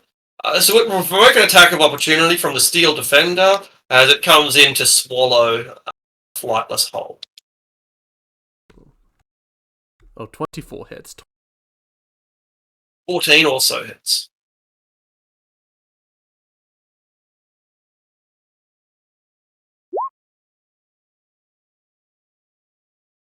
It ignores the Steel Defender's mild injury. Aliun, you are underneath the water. You basically can't see. Maybe not blinded per se. But your vision would be limited to about 5 feet, which is all you need to see the creature. But you wouldn't see much beyond 5 feet. Yeah, I'm just gonna try and break out of the grapple. That'd be Yeah. acrobatics. Yeah, that's right. I don't. Is there a There's not a set number, so it'll be an opposed. Oh no, an escape No, it's DC not. 13. DC 13. DC. Yeah. But Even you- though it's you not cannot- much. Yeah. Oh, sorry. Yeah. Even though it's not much, I mistyped the force empowered rend into the thing, and it's actually 4 because it's plus my proficiency bonus. That So- does matter since it's doubled. Yeah. Also, Alright. I now have I have the swamp disease. Excellent. Let really. me check one thing. Yeah. I'm not sure if I can use this or not. Does it have a verbal component? It's not a spell, and I don't see anything. Then Verbal? then you certainly can. Yeah. Okay. Then I'll spend 2 of those on me. Brilliant. Gain 8. The Otague is deterred by the light, but not so much that it would real relinquish its prey. By the way, by now the rest of you will hear the commotion, though since it's at least 500 feet away, you're not going to reach them within 10 rounds anyway. No. For the record, though, what do you do? Martin would kind of look at Eleanor and be like, and start bolting. I say, go ahead. I'll stay. I will, with Dalavash remaining behind, I will accompany Mara and start running for what it's worth and hopefully get there in time. The Badine women freak out because you're leaving them all alone on with this giant elk on a mountain that's Well, superstitious. No, No, that's still there. I'm staying. Okay. Well, that's a little bit better. But didn't you turn into an elk? You're a freak. No, I But turned anyway. back way before. But you turned into an elk once, and that must mean that you're a witch. At least from a Badine point of view. So yeah, it freaks them out to be left with the shapeshifter, because if he can turn into an elk, he can probably turn into a tiger. But they don't run off into the forest since there are tigers in the forest. All right. Flightless. Bonus action, disengage. All right, that works well. You're not grappled, so you're able to get out of its grip. And I guess, because I'll be using my action to magic missile it in the face, I suppose that's how I get the space to move, run off. Just hit it in the face a few times with a few missiles and run off.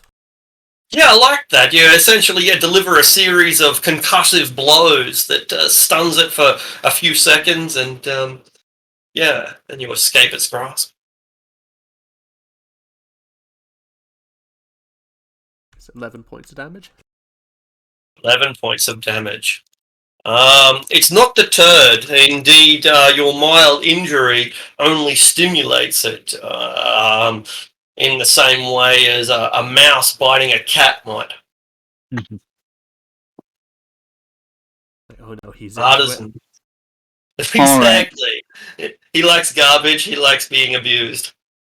I realized once it was Niam's turn last time that I didn't even make an action for arson like an idiot. So I'm actually going to make one this time. Sure. Can I run up without difficult terrain to this guy? Yeah, you can. Okay. So I'm going to make a weapon attack against him.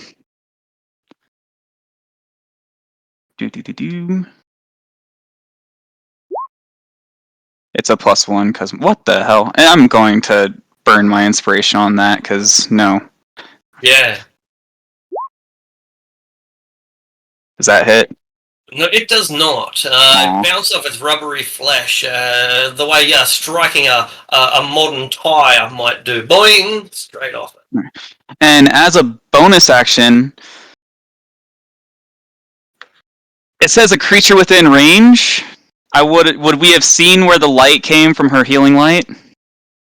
You want a creature within range against attack. Isn't there... Targets a creature, so you need to see. Right. Yeah. There's a sub-rule within the magic chapter of the player's handbook that basically says, if you can't see it, you can't target it. I think you looked that up recently, didn't you, Mara?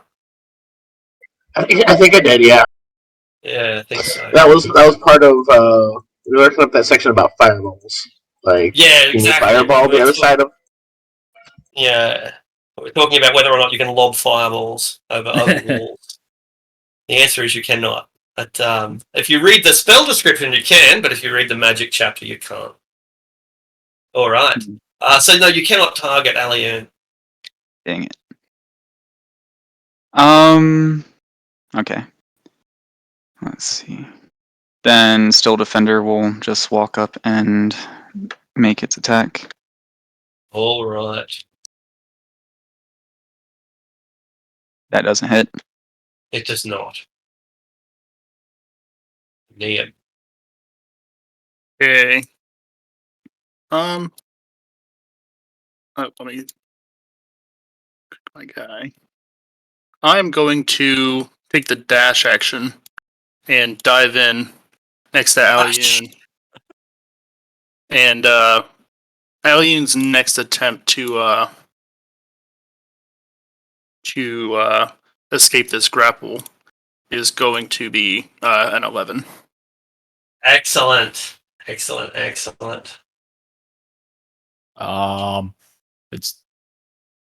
I have foreseen you escaping. Does that affect the roll or the total? It's the die. roll. The, Yeah. Okay. the die is an 11. Okay. All right. The Otague has its using one tentacle to engulf its target, so all it can do is bite. Oh, wait a minute. No, yeah, all it can do is bite. There's something else it can do, but it won't. Anyway. 13 not going to do it. Oh, 20 will because you're restrained. Yeah. Yeah. Yeah. It has 2 tentacles to grapple, doesn't it?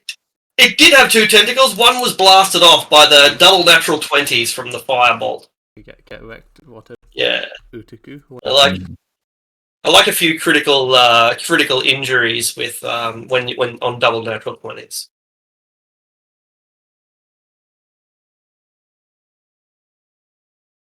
All right. The thrashing and bubbling continues. The water takes on a slightly reddish hue, though it's so dark that you may not notice. Meanwhile, up on the surface, the Otague falsely thinks that Artisan is more edible than the Steel Defender.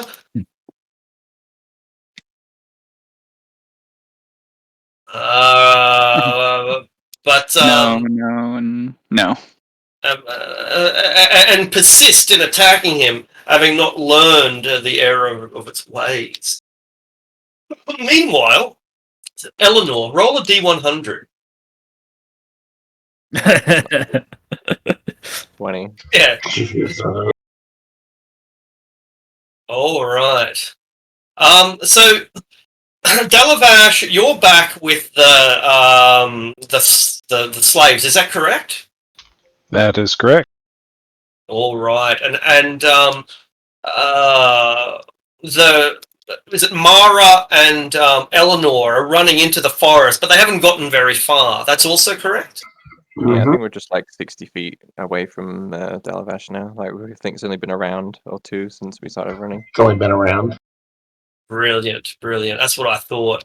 There is a brilliant flash of green light that shoots sky high, no more than 1,000 feet away, in a different direction. Basically, if the Otague is more or less to the north, this is more or less to the northwest. So it's just as far away as the Otagues are. It might even be further. But a slightly different direction. Does that cause the women scream? They're terrified by this sudden pulse of obvious magic. Does that change your tactics at all, or do you continue to go to find out what's troubling your party?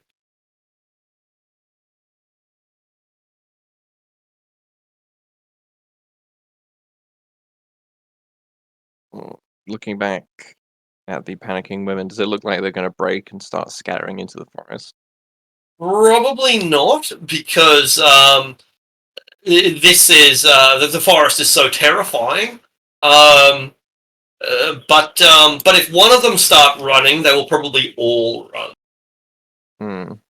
like sheep. What to do?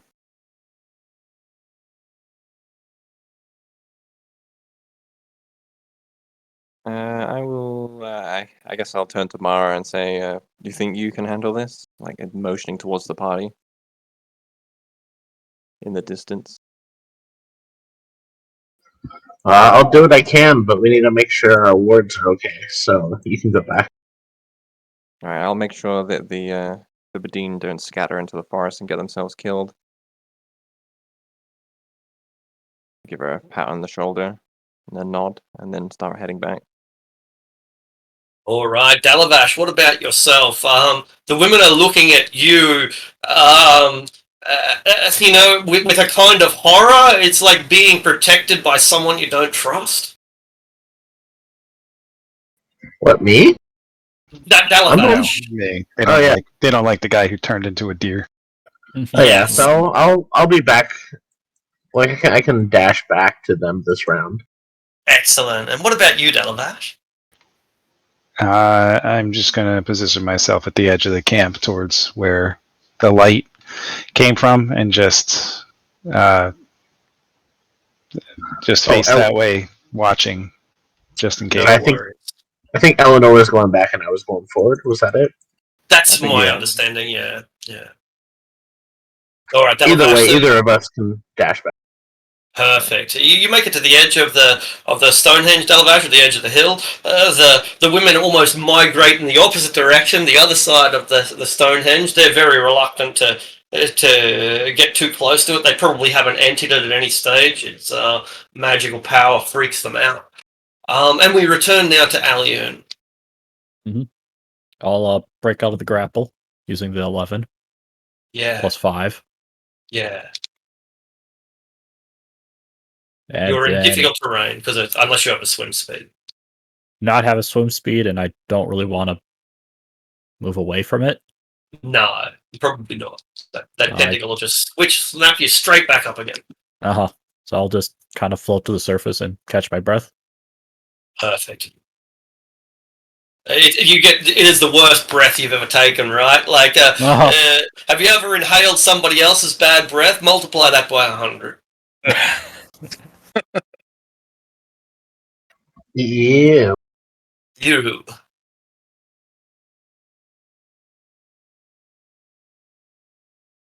All right. So, that's your action, isn't it? Yeah. Do you have a bonus action?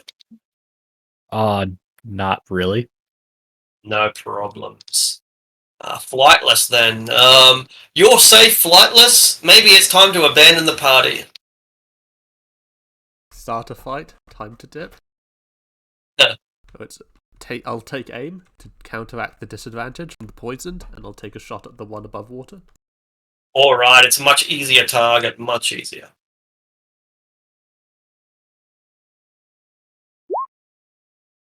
Great strike. It's not even slowing him down. 14 damage. But a mild injury for such an incensed creature. It's driven as much by revenge now as by hunger. Angered that such small and pitiful creatures that don't even seem to be particularly edible would dare to provoke it in its swamp.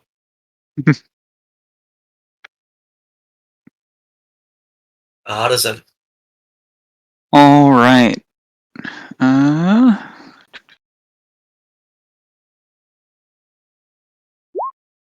She's above water now, right? This one is on solid ground, or solid as the marsh is, at least. This one's submerged. I'm saying Aliun's above water. Oh, Aliun, yeah. She got 3/4 cover, but she is above water. All right. I'm going to make my weapon attack against this thing again. Done.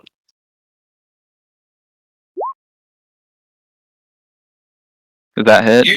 You mine the Otague. You discover oil, but it's not the oil that you want to discover. It's like pus oil.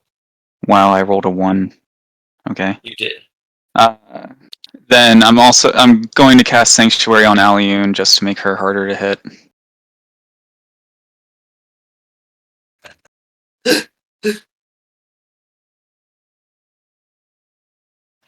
All right, no worries. So Aliun, you have Sanctuary now, so it'll need, I think, a Wisdom save to save against it. Mm-hmm.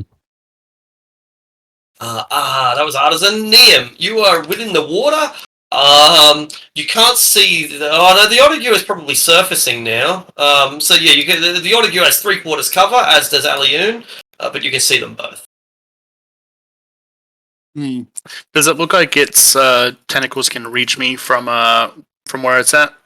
Yeah, it probably does. In fact, when it wrapped up Aliun, it wrapped her 2 or 3 times, so its tentacle is quite long. Okay, then I'm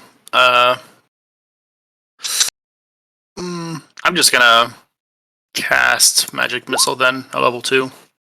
No worries. And That's 4 attacks. 4. So did I just click it 4 times? That's right. 3 Yeah. times, yeah. 3 more. That's right. That's it. So 14. It's beginning to punish this creature, and it telepathically communicates again. If you don't leave me alone, then I will eat you all. Sacrifice your friend and be gone. It's a tempting offer, but no can do. Tempting offer indeed. All right. With its tentacle now free, it lashes out again at Aliun. I thought that was going to be a natural 20. It wasn't far off. Mm-hmm. Still conscious, of course, Has For to make now, a. but Or- not for. Wisdom save. Yeah. Thanks for reminding me. And not going to be enough. So it goes to lash out at you. How do you envision your sanctuary working? What do you think it looks like? Is it a shield or what? A mental compulsion that forces it? How do you envision it, Artisan, that the sanctuary works?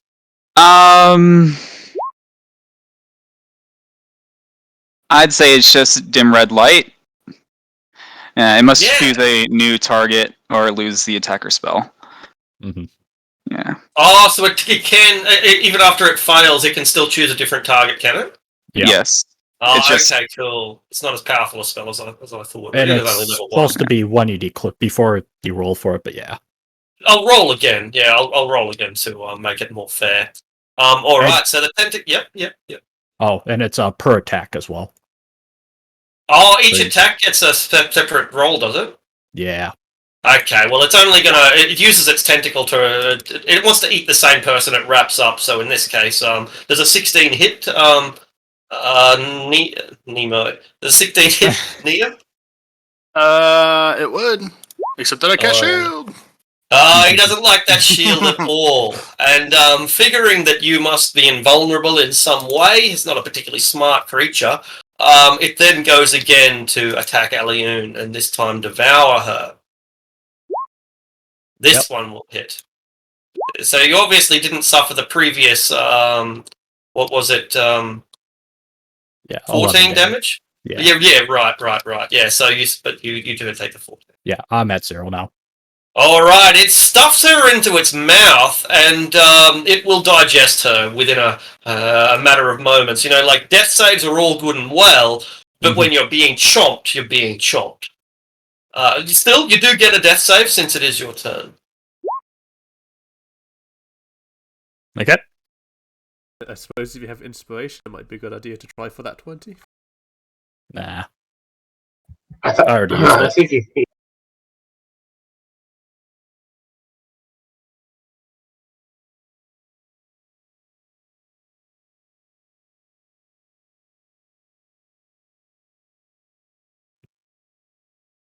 I guess it's my turn. If I see the one eat Aliu, I'll use take aim and try to hit that one with an arrow. It's probably still going to be quite difficult though. And I think I've disconnected from the call. No, you're still here. No, you're still here. Oh, okay. Everyone was just quiet. Our Muted. kid is Hey, I've just dropped. My power has just gone out. It's not the internet this time, it's the actual physical power. Don't know how long it's going to take, but anyway, I've got my mobile. For once, I actually have credit on my mobile phone, so we might be able to run this, hopefully. Let's give it a go. 12, but I'll use my inspiration. What? Yeah. 21. With Uno. 21's going to do it. This is the injured one in the water. Brilliant. So it's got +5 armor class, but a 21's still going to hit. Big damage. I mean, for me, big damage. Oh, that's Excellent. How much? Yeah, did he take aim at it? I did take aim, Okay. but that would be So a then, normal roll. Because you're Also, poisoned, yeah. Also, it's only 8 damage then. 8 damage? No. Yeah. The creature is really thrashing around and indeed fearing for its life at this point. If only Niam was one step closer.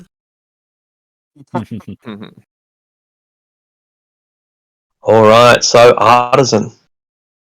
I was completely useless with her, so I'm just going to keep trying with this guy.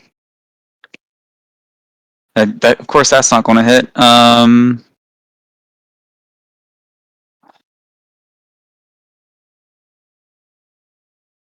I can't see your numbers, but if you say it doesn't hit, then you're probably right. It's an 8, so. That's probably not going to hit. And my Bonus actions? Or? Yeah. 17. 17 is certainly enough. Alright. 6 damage. All right, and we're weathering this other one down slowly, but it's in still in very much fighting capability.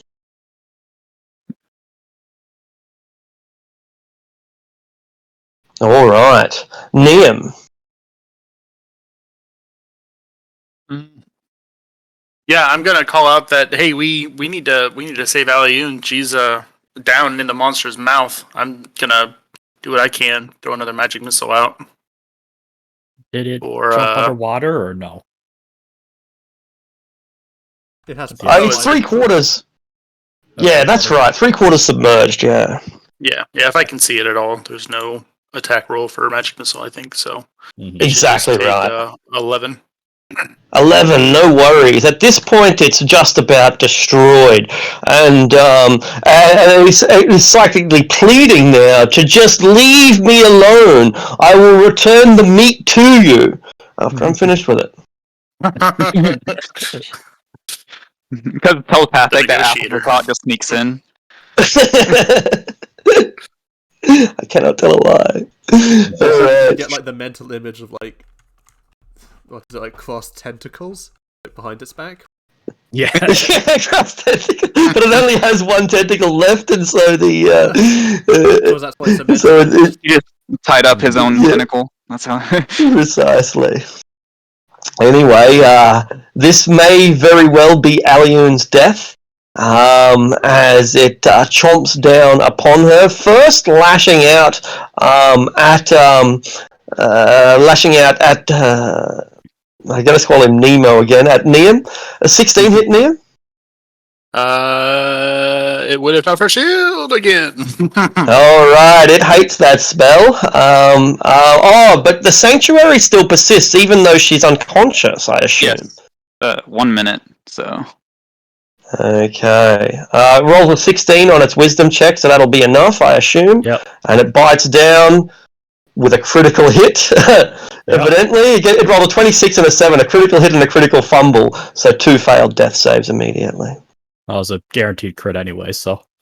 Exactly right, Not a guaranteed hit, but it is a guaranteed crit. So, Aliun, with no more inspiration left, this is the most important roll of the night. I rolled a 6. Womp womp. And she is swallowed. Oh, good thing I Disturbing. didn't commission that art.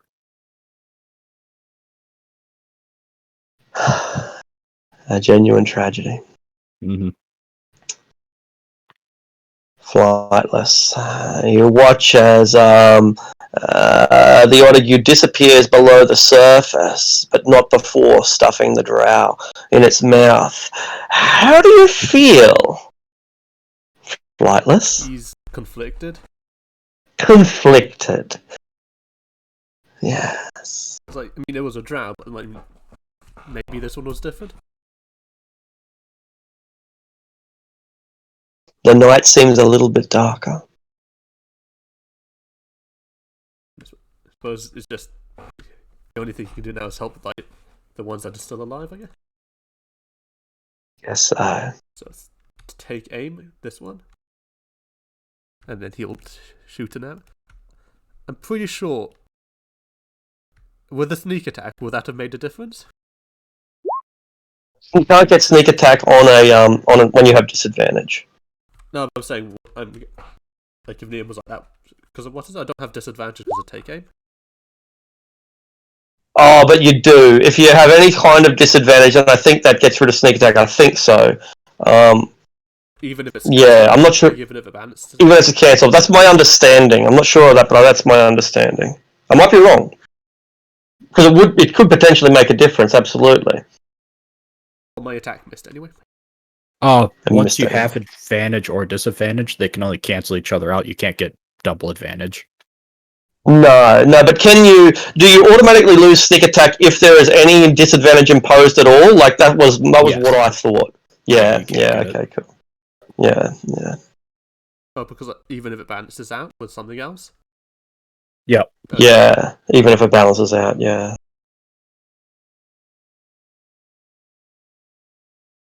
Alright, Artisan, you are a creature largely lacking in emotion, but you've just witnessed something truly horrifying. Hmm.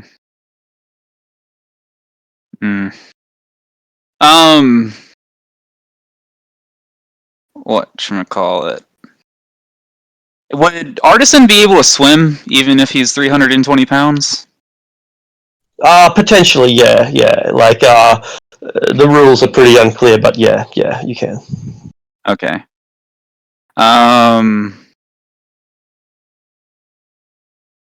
Is there different rules for making attacks underwater, or is it just pretty much the same? Yeah. Yes. Generally, piercing weapons are good, and everything else is bad. It's a little more complex, but that's basically it. What is a war pick? Piercing. Oh, It shouldn't okay. work underwater, but No, I agree. Like, swinging motion should make it difficult, whereas a stabbing motion should work, but anyway. yeah, We're not playing Shadowrun. I guess when they were making those, like, piercing is like arrows and spears, and then they made a Yeah. Yeah, specifically spears, javelins, yeah, tridents, Daggers. stuff like that. Yeah.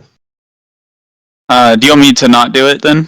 No, that's fine. That's fine. Like, unless you think that it's still yourself, I don't mind. I tend to stick to the rules as written in general. Like say he tries to jump and tries to swing down on it. Exactly right. Yeah, exactly. And so you get the momentum while you're still above the water, and then the piercing action goes through the water. So that's a good justification. 5, 10, and then You provoke an act of opportunity as you leave the Otague's range. Is that what happens? Yes. I can't see. Yes. Yeah, all right. So latches it out with a tentacle, gets a 10, that's going to miss, and therefore does not entangle you. All right. And he's going to make a war pick attack. Maybe does 13 hit? No, it does not. Of course it doesn't. Okay. Well, he can sink to the bottom. He doesn't need to breathe anyways. So good point. He'll just be there. All right. I didn't even think about that. I could have saved fucking Elian. God damn it. Yeah. Yeah.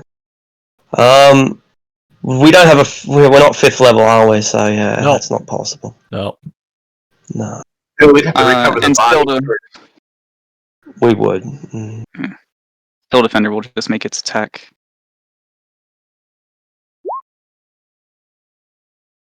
19. 10 force damage. All right, and you're chipping away at the Otague. It largely ignores the Steel Defender, angered by its pain, but aware that it can't eat it, and therefore has nothing to gain by fighting it. Niam.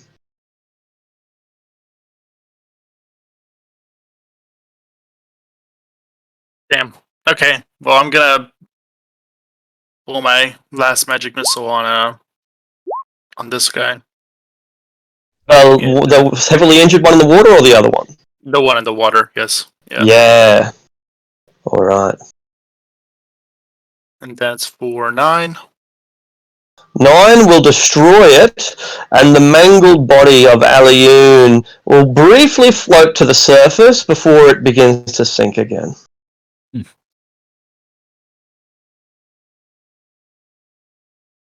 The Otague on the bank launches itself. Doesn't actually provoke an attack. Right. Sorry, yep, Niam. Just real quick, yeah, but I just want to swim out. So 10, 15, 20. This is as far as I want to go. I just want to get out of the water for now. On the western side or the eastern side where the Otague is? South side. He went down. Yeah, south. Yeah, just Yeah. So, down near I think where Flightless was before. I don't know if he's still there, but yeah. Yep. Still there. All right. So it provokes an attack of opportunity from the Steel Defender. I'll see how fast it moves. It might not be that fast. Speed of 30, it's not too bad. So it provokes an attack of opportunity from the Steel Defender as it rushes towards 13. 14 is what you need, so 13 will miss. And it either goes for Niam or Flightless. It chooses Niam. and rushes towards them, putting itself between the pair of them, and lashing out with a tentacle. Gets a 22 for 10 points, 13 points of damage, 10 bludgeoning, 3 piercing.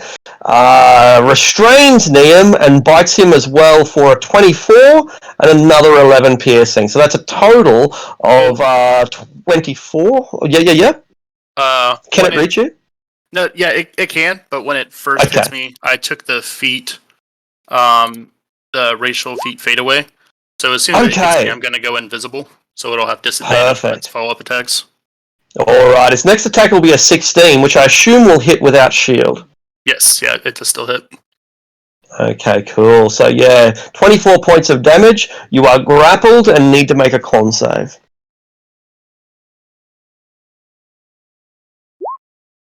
Nine.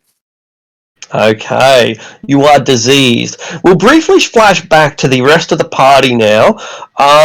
Dalavash and Eleanor, you're still just watching over the slaves? Are you doing anything besides? I think I was heading to the fight. Yeah, we figured it's better for Eleanor to head over. And so Mara's going to stay with the slaves as well as Delavash, but I'll first have used disguise self to make me look like Lady Eleanor. Oh, well, that's much more reassuring because I don't like being with a devil and a were elk. So, I saved them, but yeah. Come on, that's a bit racist, but fair. Racist, but fair. Anyway, if such a thing is possible. Alright, so they're much more reassured by the fact that Eleanor is there, though they can't work out why she smells like fire and brimstone. Excuse me, I smell like my what's it called, lemon verbena perfume. Thank you. Ah, alright, a little bit off-putting, but delightful all the same. Alien, the light beckons towards you, a beautiful, peaceful, silver light, something of serenity and tranquility. Tell me what the afterlife is like for you. For the short term, it's just a lot of dancing. Singing,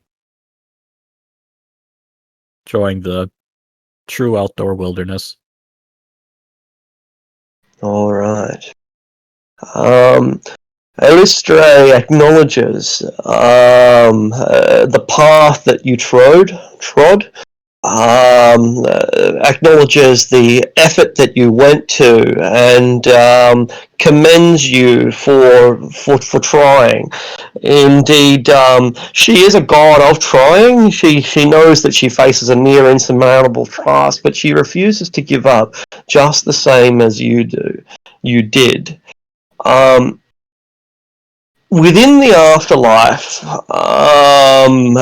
she gives you the option of either remaining here with her for eternity or returning back to the world, effectively being reincarnated. Which would you prefer? I'd choose to be reincarnated after a while. After a while. Yeah. In what form? As another drow leading the misguided to the surface, or is there some other beacon of light you would rather be in your next life? Probably another drow. Brilliant. And thus you are reborn into a situation similar to the one that you found yourself in. And perhaps a century from now, you can take back up the mantle that was so prematurely stripped away from you.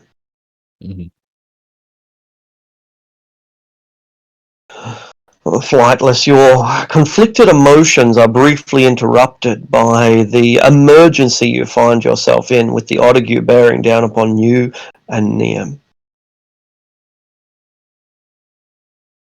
I mean, he's not good at. He's sick. Like he can barely. So he's going to move 30 feet away, but still within range, and launch another arrow.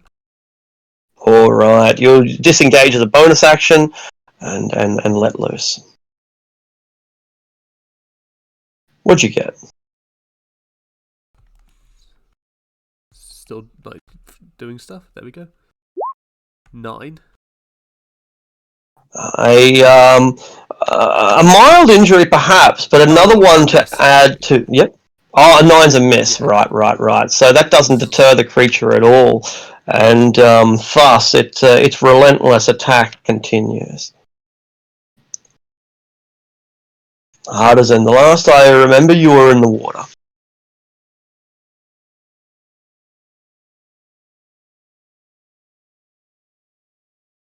Sorry, I'm muted. So I would be right beside Alyun's body as it floated down. So I would grab it as I make my way back up.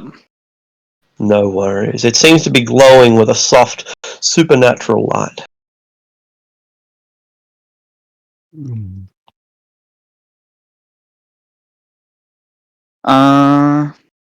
It takes half of your movement to drag someone, and also half of your movement being difficult terrain, meaning you probably cannot get very far at all.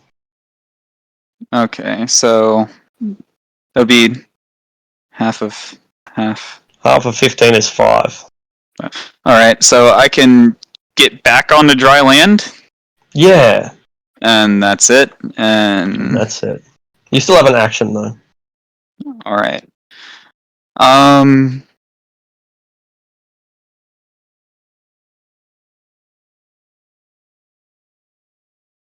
making an attack with my hand crossbow there. Yeah. I made a temporary Aku token. 10 doesn't hit, and Still Defender will do his thing again. 13 doesn't hit. I cannot Does hit with not. it today. Niam, this creature is relentless, although it is telepathically communicating with you and everyone else, saying, leave me be, and I shall leave you be. There is now enough meat for all that I need. Okay, and to clarify, when it had disadvantage imposed on it because of invisibility, did it not land the grapple on me, or did it? Yeah, it got a 16. That'll hit. Oh no, it got a 20 rather, yeah. So it is. You are restrained. Okay.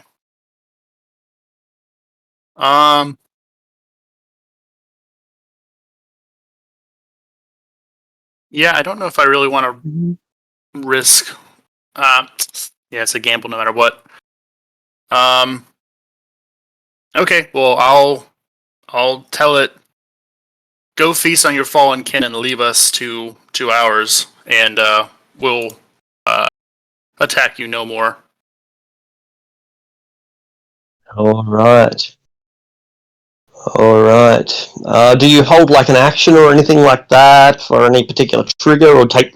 I guess you can't take the dodge action. It's not when you're grappling. It's not really much use.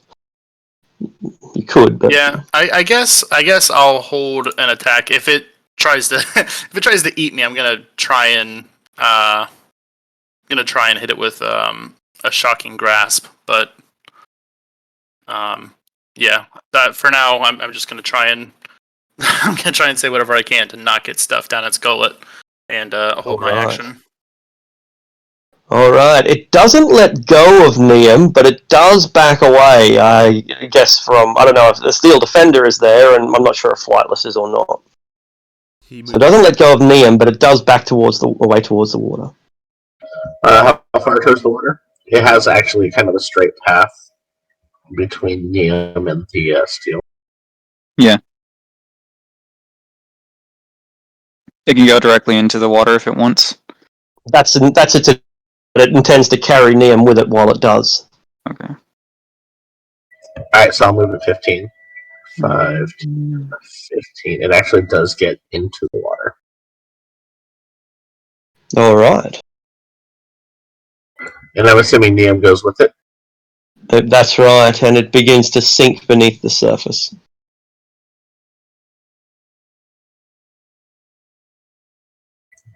Niam would be right about there.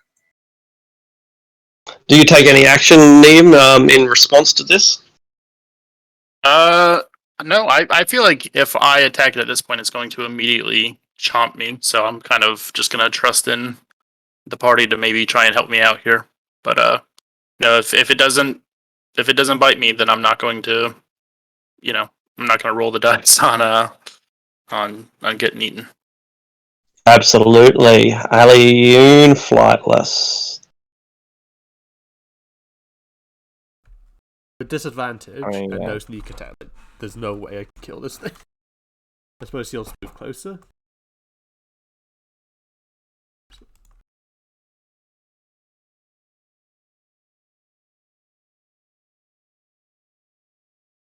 I suppose take the. Alright.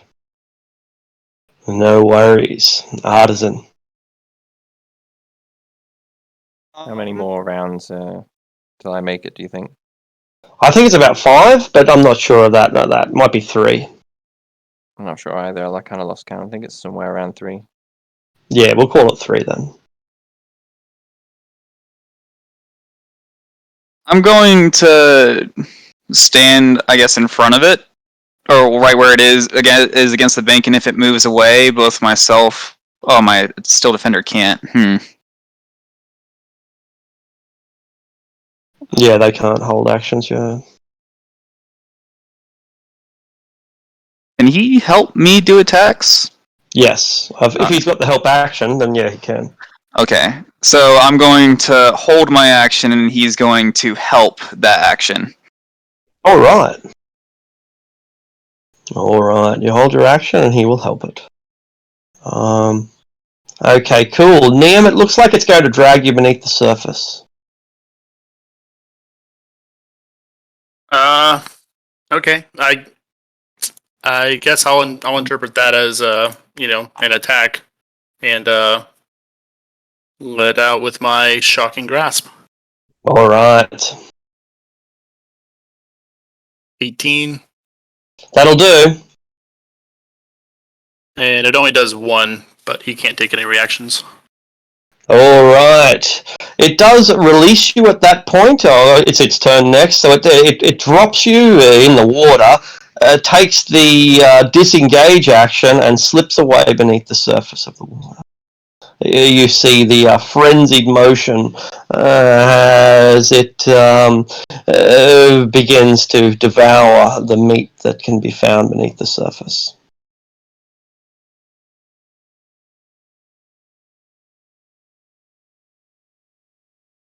And we watch on with horror as the bubbling continues. But we have at least recovered Alioun's corpse, mangled and desecrated as it is.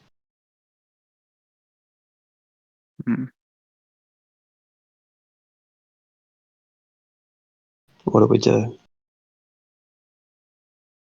Well, if we're out of turn order, I'm going to immediately scamper as far away from, as far as I can from that pool of water with Absolutely. No worries. You back off to the edge of the map, or certainly much further than its tentacles can reach.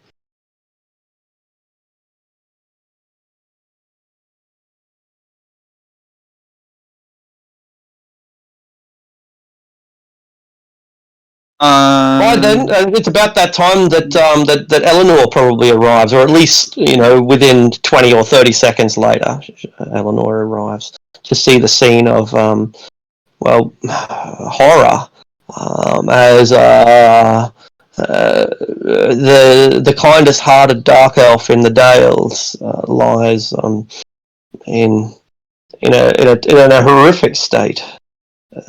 Chomped by jagged teeth that are known to be infectious.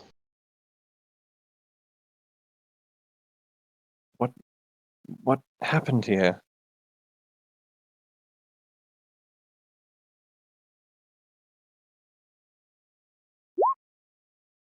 What happened to the Dark Elf? What happened to Alioun?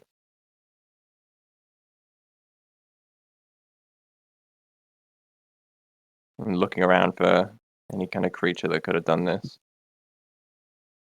You see only a bubbling swamp. Well, did nobody see anything? What happened? I guess you'll point in the swamp and make the sounds that the creature did. It pokes its tentacle above the surface, your mating call having alerted it, but it disappears again quite soon after. It's a tentacle, right? By the Yeah. God, what was that thing? Well, it's what killed her. I want to note that Steel Defender and I would be dragging her corpse, or at least carrying her corpse as far as possible away from the water. Absolutely, yeah. Same as Neum, you're well and truly away from the waterline, but still in the marsh. And there's no guarantee that there aren't more of them, or other things like pythons or crocodiles.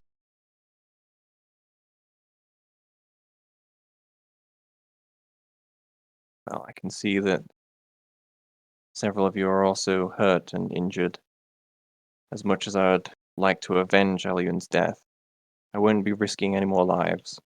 Come, let's retreat while we still can. Because I feel like he's trying to sort of I guess stand at attention, but he's swaying. Something clearly is wrong with him more than his injury. Mm-hmm. What is Are he? you okay? Has he got the disease from earlier? I guess he'll gesture at his one injury, and it probably doesn't look good. Yeah, looking at the rest of the party, how banged up are they?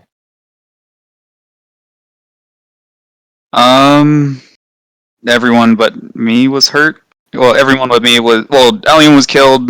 Neum was injured and diseased, and Flightless is injured and diseased. See. Still Defender is diseased as well. While you analyse the situation, the Otague beneath the surface begins tossing things onto the surface. A stirrup, a bridle, a chewed up saddle, a backpack. Is the backpack intact? Not really. It appears to be mangled, but still closed. The original body that we actually did this for, where's that? Is that still in the water? So what was the question? The original body that we did all this for, is that still in the water? Yeah. Yeah. I could try to go get it. If it's still there. The backpack. You can't see the body. It might be being feasted upon, but much of the inedible equipment has been tossed out of the swamp and up onto the bank. I guess we can search the backpack then. The backpack appears to be mostly empty, having been, ripped apart. If there were any things like water skins or purses or whatever, they've likely fallen out and sunk into the bottom of the water. But there is a tube, a metallic tube, not aluminium. Such a metal probably hasn't been discovered or invented, but some kind of non-iron light metallic tube, which appears to at this stage be sealed. Indeed, it has a seal, a wax seal that is yet to be broken, and a symbol that you might recognize with a religion check. Alright. Or history. You'll also take an opportunity just to look at the seal and I guess try to remember, maybe take a quick impression with his forgery kit. Excellent. I got a 9 on my religion, so no. It's a seal. Would I be able to identify the object to see if it has any magical properties? Yeah, sure. Will you do that back at the camp or here in the swamp? How long does it Yeah. take it there? Niam's gonna speak up. Can we leave here, please? If I have to see one of those things again, I think I'll start screaming, and I don't know if I'll ever stop. So I'd rather get back if at all possible.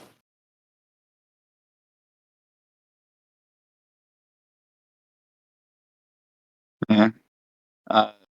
We're just heading back, right? All right. Unless anyone's opposed to it. With no one to oppose, you make it back to the camp. The scroll is still sealed, or the scroll case is still sealed. Disconnected there, but I don't oppose. Sure. As I was walking, I would use a spell slot on it, so the 1 minute.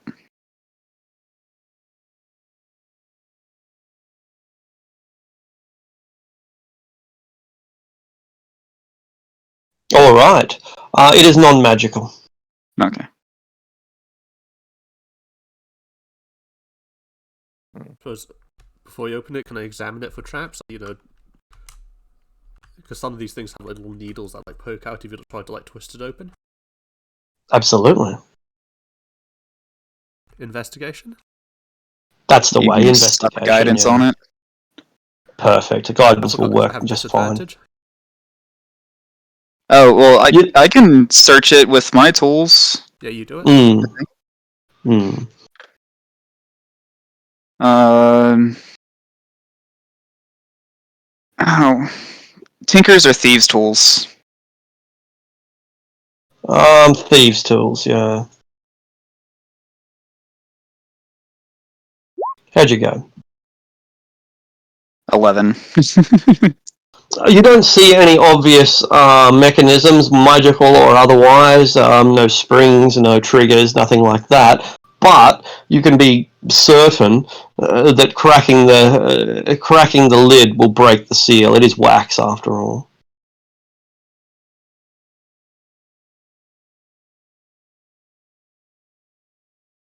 All right. Artisan would hand it to, I guess, Eleanor. She was there. Oh, I go. No, he handed it to Flightless, and then. Oh wait, he can't do You it. open it. I guess he would hand it to Eleanor Yes, because you Artisan. handed it to him. He looks like he was going to throw up, and then he handed it back to you. Yeah. Yeah. And then was like, oh yeah, this is a tube with this thing. I handed it to Eleanor. I'll take it. What is it? Some sealed tube. Look it over. Most likely a message. If I take a guess. There's no obvious way to open it. Break the seal. It's quite obvious. Have you ever seen like a I don't know, the sort of tube that you might buy at a post office to send a document in, like that? That's basically what it looks like. A fairly conventional scroll case, but this one is made of some strange metal, light and durable. Interesting. I suppose he'll sign to Artisan to ask the wizard if there's a way to like warm the wax on the seal so we can remove it without damaging it. Do I have a way to warm it? Warm it, like Melt the wax, yeah. Yeah, like I guess I'm hinting at prestidigitation to warm the seal so you could like just sort of peel it off. Heat metal, something like that. I don't have anything like that. No, I don't have anything. To ask the wizard.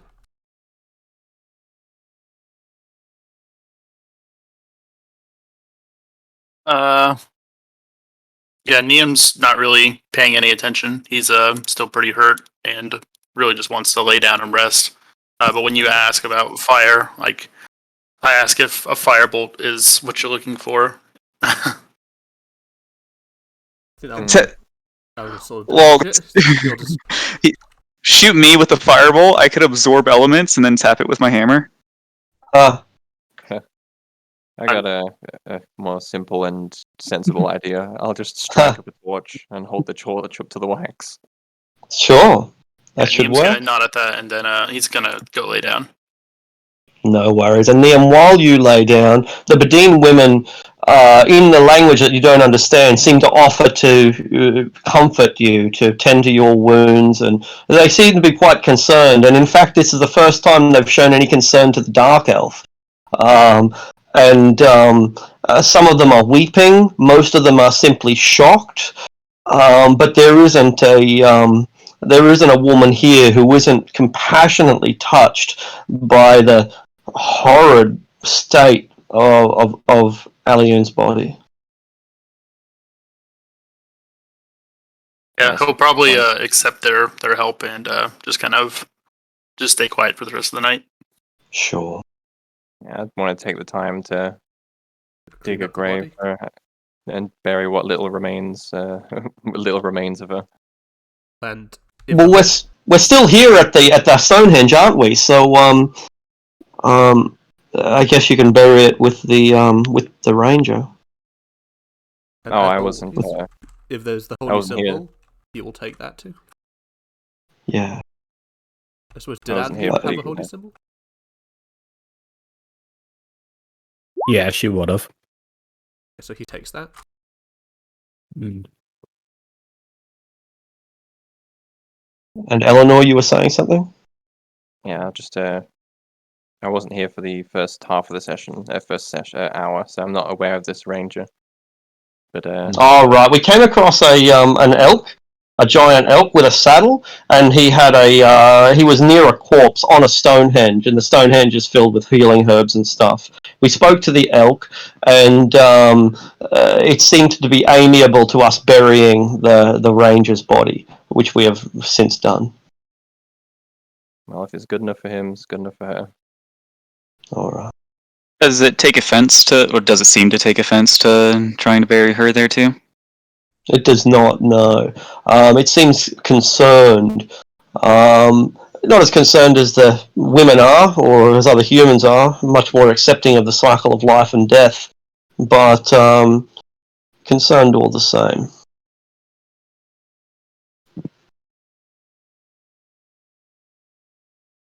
Well, once the grave is dug and the dirt is filled in, I'll make an impromptu grave marker out of some stones and some sticks, and I think this is probably how she would have wanted it. She'll eventually be, she'll give life to the forest.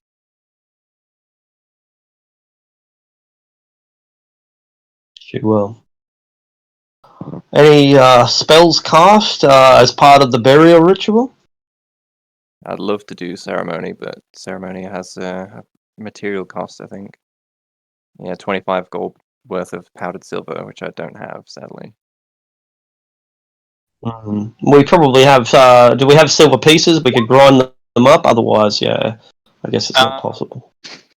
I have 16 silver crossbow bolt. They'll do. Don't we have all those silver pieces that we got from the druid himself?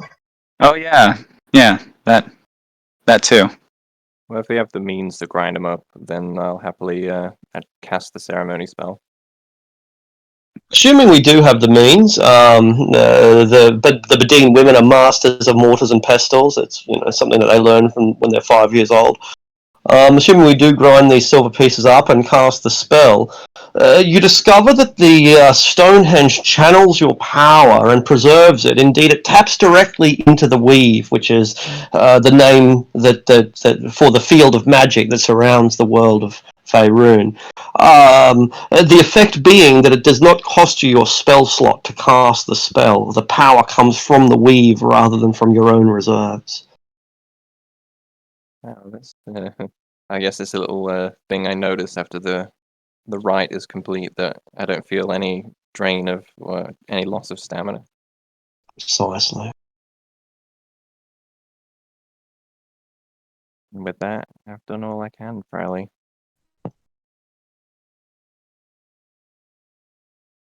And I'll go to Neum and Flightless and give him a look over bad, not just wounds wise. See if they have any. He's like retching. Oh, he's retching. That's not good. Considering He's how trying to hide filthy it, the but he mud. is pretty sick. Well, Well, I'll not lay hide, my it's hands just on more you. like he's not trying to be an issue, I guess, a nuisance. Well, I'll lay my hands on your feathery shoulder and divert 5 points of my lay on hands into you, which should cure any disease or poison that you're suffering from. And I'll do the same for Neum. Thank you. Hopefully that helps. I only wish I could have gotten there sooner. Maybe things would have been different. How hurt are people looking? What was that? How hurt are people looking? I think flightless is like 50, Around 60%. Yeah. Yeah. Neum is really pretty messed up. He came very close to dying. Well, then after curing disease, I'll put another 5 points of actual hit points into the both of you with lay on hands. I'll try a second level cure wounds in India. So that's 15. Y'all need any more?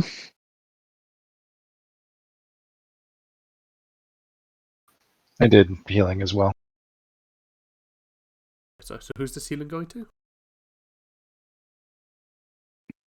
Splitting it amongst the two of you? With the 5 from lay on hands and the 15 on top of that, I am very close to topped up. Or Lilas will get the reasonably other. close. Yeah. And I'm full as well. Good. Thank you.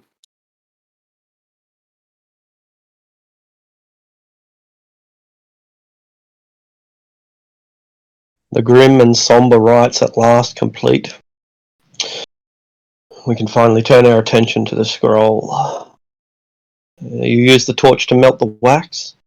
Yep. The idea was to take it off without damaging it. Yeah. You do your best, but while you do your best, but it's basically impossible to open it without damaging it. You could reseal it and make it, use forgery to make it look like it was never opened in the first place. But there's really no way to open it without damaging the wax in some way, whether that means melting it away or just breaking it off clean.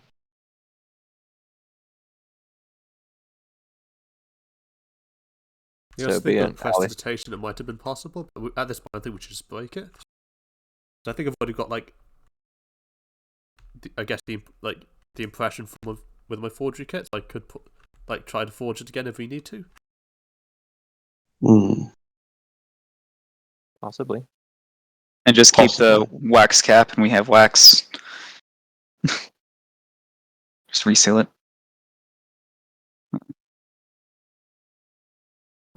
All right.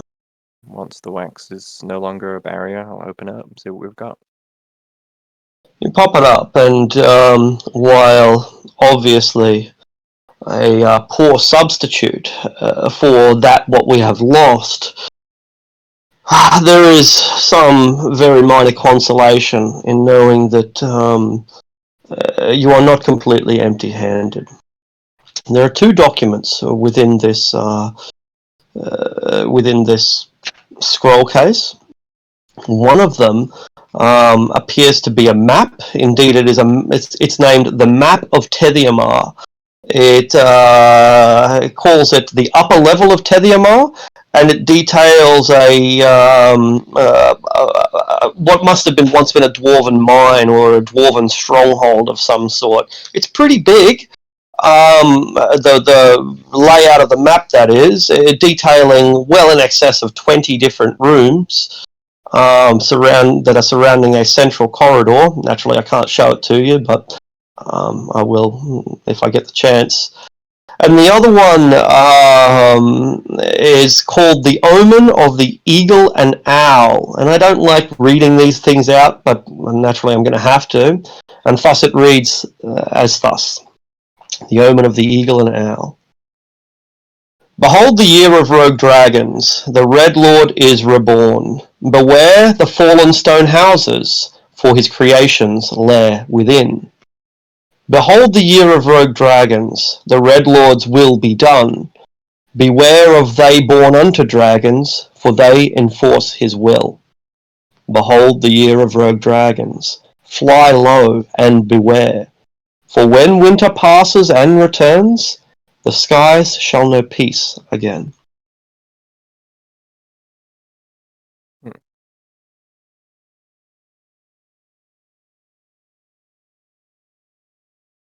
Hmm. So, a map and a warning of some sort.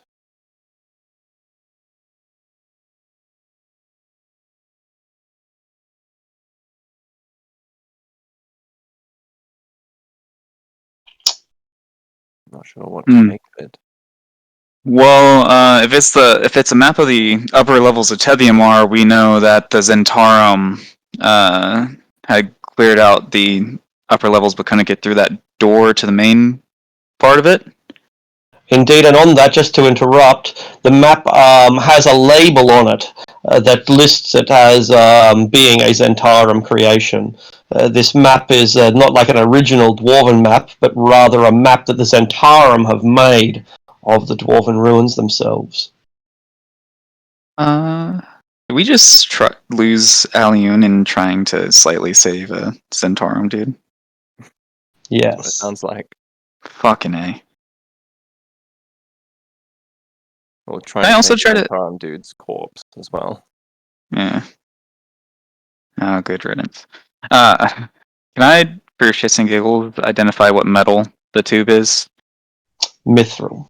So it only weighs about a pound, but you have a pound of solid mithril, which is worth roughly 500 gold pieces. In effect, it's being used as a watertight container. So a watertight mithril scroll case, 500 gold pieces. Damn. Whoever packed this map and this omen within really didn't want it getting damaged. Is there any indication of who it was going to? There's not. It maybe we didn't get all of the information, but no, there is not. We don't. We don't even know which direction they were coming from. We didn't spend the time to see, where the horse tracks had come from and which direction they were going to.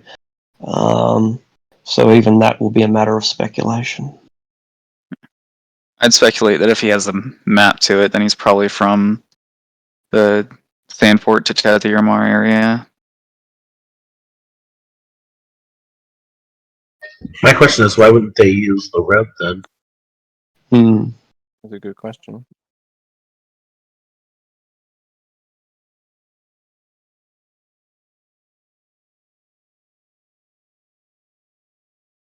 All we can do is hold on to it until it becomes of use. We might as well. And we were planning on going to Tethiamar after we get done moving the Badine women back to safety. Now I have a map of the upper levels. Would be quite useful for that. To be fair, most of the You can go ahead. I was just going to finish the scene. Yeah. I was going to say, to be fair, most of the Daylanders would probably see it as a fair trade. A dark elf for priceless item and information. And almost all of the dwarves would think that it was a bargain. 2 birds for the price of 1.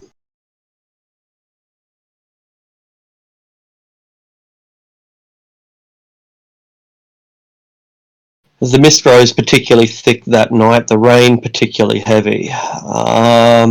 That glowing flash of brilliant green light vanishes, though throughout the night we hear crashing over in that direction. There sounds like there might be a brief scuffle, possibly between animals or monsters. There's a bellow and a roar and some crashing and smashing, and but apart from these audio signals, nothing disturbs us during the night. And we shall take a short break, and I'll be back momentarily.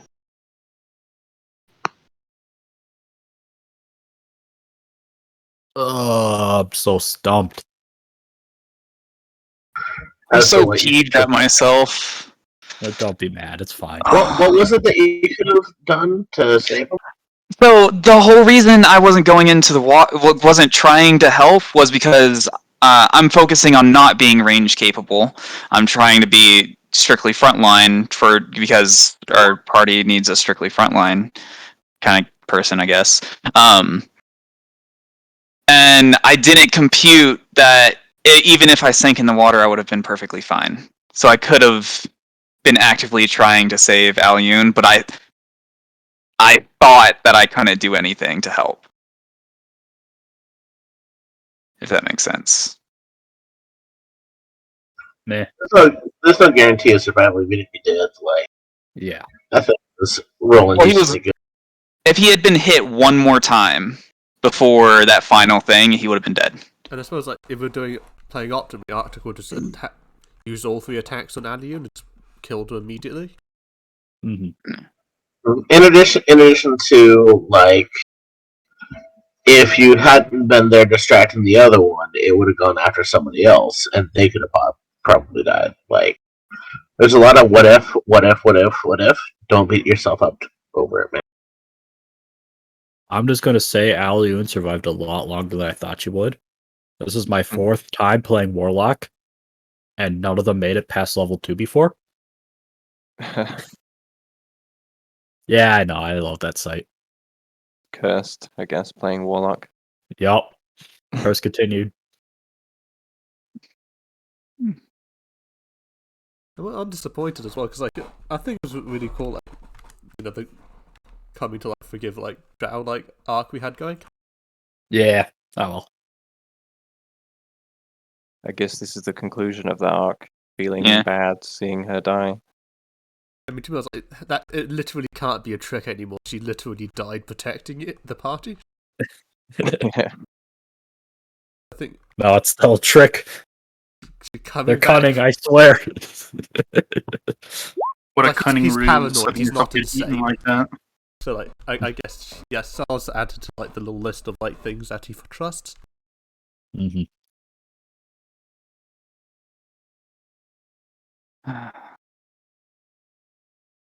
Yeah, Niam's Niam's pretty gutted because he tried to save her, and it's like he couldn't save his sister, he couldn't save his elf buddy, whose name I've not yet decided on. He couldn't save Aliu, and he's feeling pretty worthless. So he, Uh-huh. I was like, oh no, that sucks. But since where are we gonna find like an altar to like what is it, Alistray? Like in this place? Return the symbol. Well, she would have had 2 symbols on her. One for Illustray and then her house symbol as well. Well, he probably would have taken both in that case then. 'Cause Yeah. he doesn't know the difference between like a house symbol and a religious symbol. Mm-hmm. The house symbol Sense the is very lothy, but she wore it upside down. As a fuck you. Yeah. And it's still useful to have on her. Like a drow comes out, like, hey, look, I'm important. Yep. Fuck you, I'm a girl. Therefore, you are inferior. Yep. Matriarchy for the win. Ooh yeah. Why is D&D's only matriarchy evil? Based Wizards of the Coast. Wizards.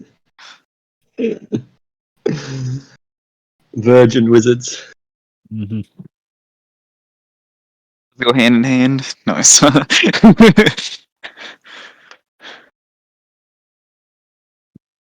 Why play Chad Sorcerers?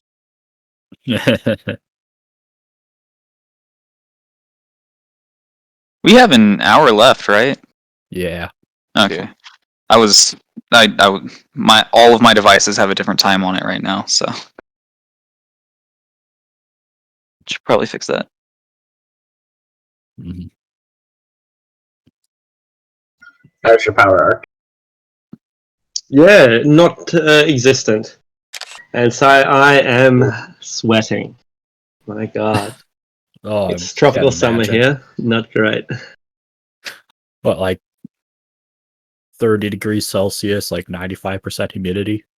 Yeah, I don't even know if it is quite 30. Like, it might be, but it might not even be 30, but it feels like 40. The humidity is incredible. You know, Yeah. typhoons in the area and all that. It's pretty, it's not great. Not great.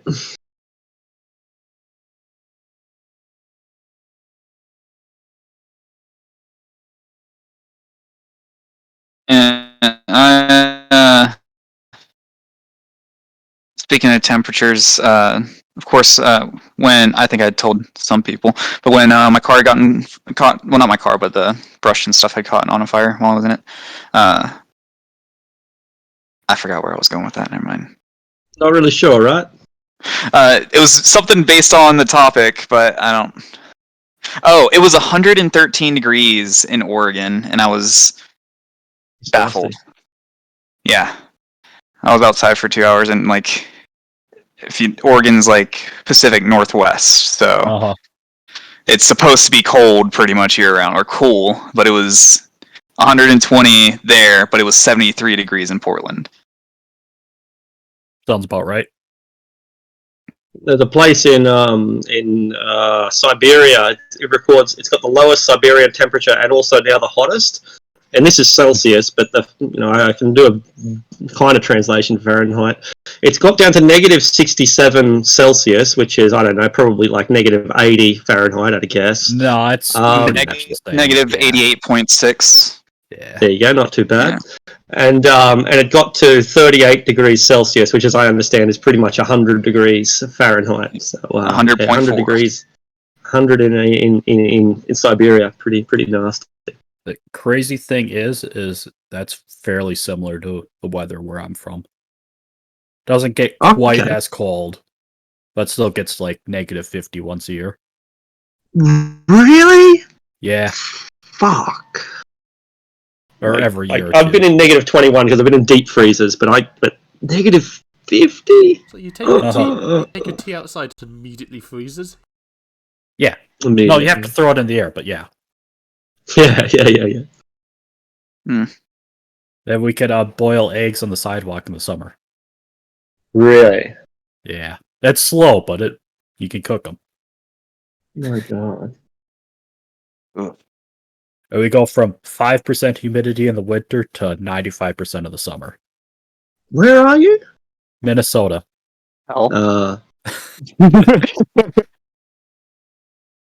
Minnesota? That's how the temp is there?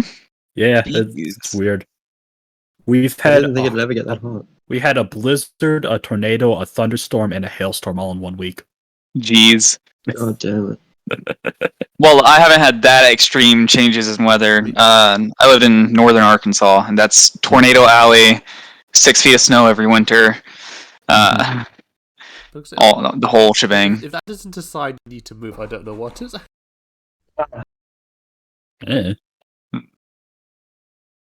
Yeah, and Minnesota's should be uninhabited wasteland, I guess. It's so pretty, though.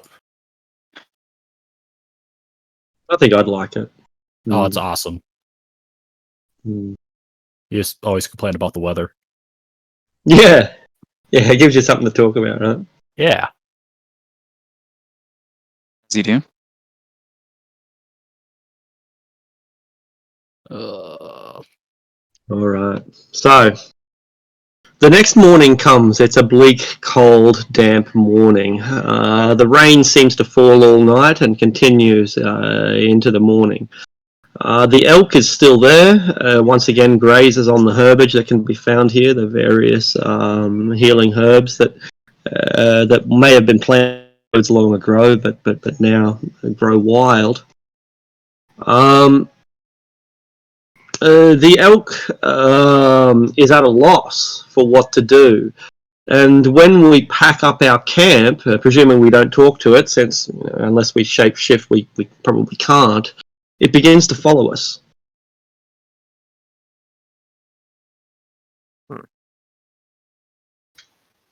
I don't mind. You can follow.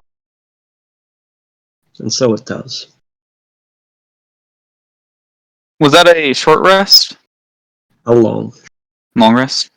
Yeah. I'm pretty sure a lot of people could use some long rest after Mhm.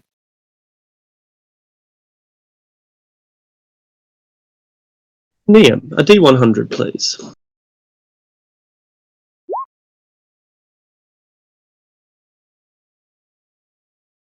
What did you get? A 93. Oh, another high one. Alright. Oh, this is kind of, I think ironic is the right word. Shortly after we wake up in the morning, it's a dull and dreary and drab day, darker than normals due to the low clouds that are so low, in fact, that they seem to be hanging around the canopy of this trees. Many of the trees are 100 feet tall, 30 meters tall, and so low is the cloud, so incredibly low, that it brushes against the tips of these trees. Make a perception check and tell me who gets the highest. No disadvantage. 21. 21 is huge. Okay. You will as the party traipses its way with all of the companions in tow through this forest, with the mountain to our south and the majority of the forest to the north, the drizzle is near constant. You'll notice that someone is sneaking more or less beside us. They're a good distance off, maybe 80 to 100 feet off into the forest, meaning they're almost impossible to see. But you do get a glimpse of them. They keep pace with the party over the course of a couple of minutes, and at first you think it might just be a squirrel or just your imagination. But you become confident that there is a humanoid who is shadowing our movements. They're on the northern side, the forest side, and as noted, they vaguely keep pace with our party over the course of several minutes without coming into view.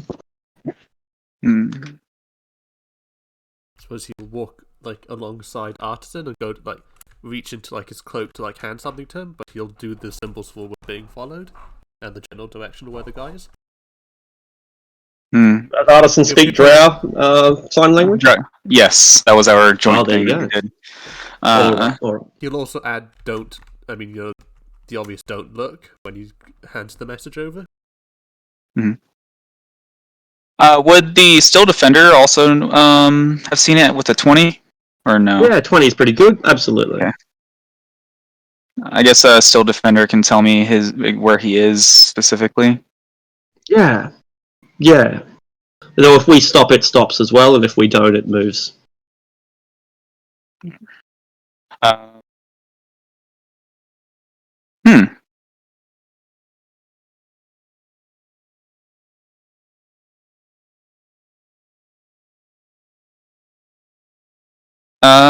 I guess I'll let Eleanor know if she doesn't know already that we're being followed. Being followed again? As is to be expected in a bay-ridden forest. There's always some eyes poking out and watching us from the shadows. Still, should keep our guard up. Should we do we let them know that we know they're there, or just let them have their semblance of stealth? I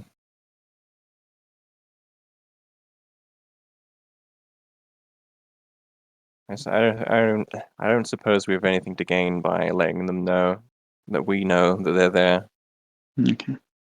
If we turn to face them, they'll just disappear into the shadows and probably continue to trail us anyway. With that, I guess does he place himself? Like he won't go directly over to the bush he's hiding in, but like place himself go over to like Bedouin women like that near where he's trailing and sort of start asking them like if they're okay and stuff, like with like the small amount of like phrases he has. Giving himself a reason to like just hang around where the guy's stalking. Does that make sense? All right, it does. And while you linger near your charges, you hear a voice call out from within the trees. You can tell where it's coming from since you're aware of the figure. And it speaks to you in halting common, as if it's not particularly practiced in the language. Hail! You are a merchant? He'll shake his head. Where is it?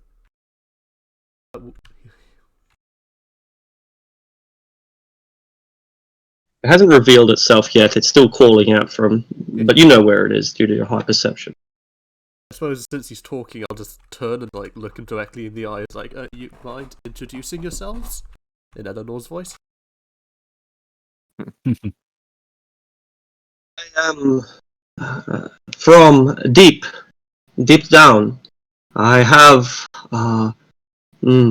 people. You want to buy?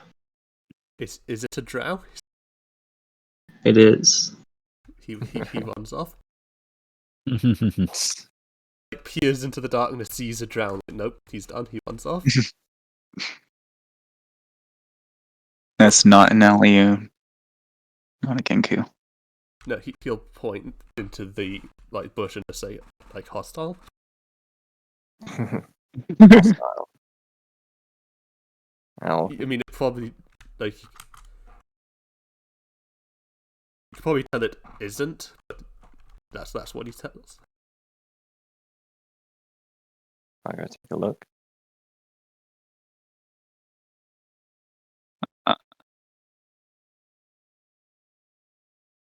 If you're going to confront them, then I'll go with the Still Defender. Yeah, I'm not. Wait! Do not come closer. I do deal from here. Deal? What kind of deal? Have people for you. Good price. People for us. Uh-huh. We'll sell to you for money.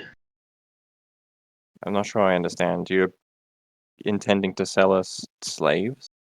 Uh-huh, yeah. Or we sell. Good price. Much cheap. Looking around. Okay, we might be interested. What kind of what kind of wares, quote unquote, do you have? Have men, have women, most men. Two men, three men, two women. From here. Sunland, from Sunland. From the desert, you mean? From where sun is. I would guess so. We take not to sun, we take down. You don't buy, we take down. And we see. It's a little difficult to communicate, so I'm gonna switch to Elven and try and make this. Hopefully you can speak Elven a little more fluently than Common. We have captured multiple of these prisoners from the surface. They come from different communities. The women are from the hills, and the men are soldiers from an army somewhere nearby.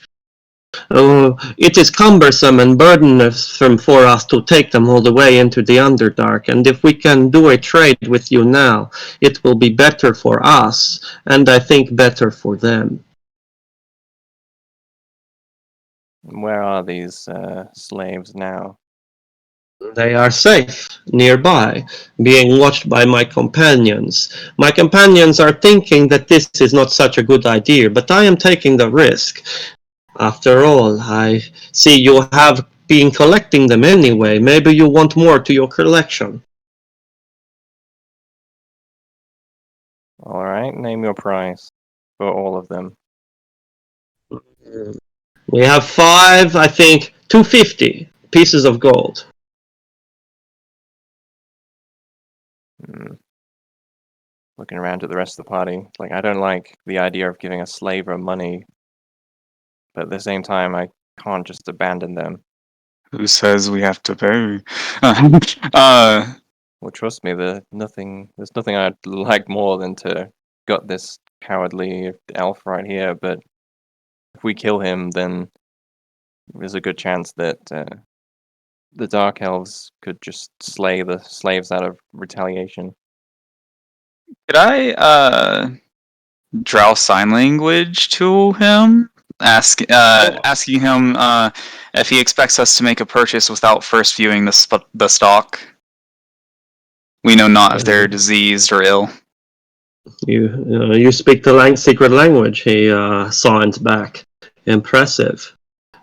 You will be able to see the slaves, but we should negotiate prices beforehand, or perhaps it is not worth my time.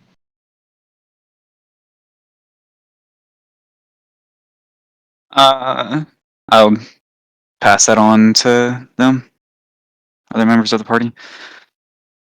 Well, they're asking for 250. We can afford that out of our current coffers. The alternative would be to let them be taken down to the Underdark to face who knows what horrendous fate. Mm-hmm. Yeah, Neem's been listening, and he's maybe feeling like this is a little like cosmically disrespectful to the events of yesterday. I'm gonna go ahead and cast suggestion on him, and his save is gonna be a 4 with Portent. All right. Interesting. All right. And, What suggestion do you give him? I think it can only be one sentence, I think. Yeah, it says 1 to 2 sentences. Right, 1 to 2, right. And I'm going to suggest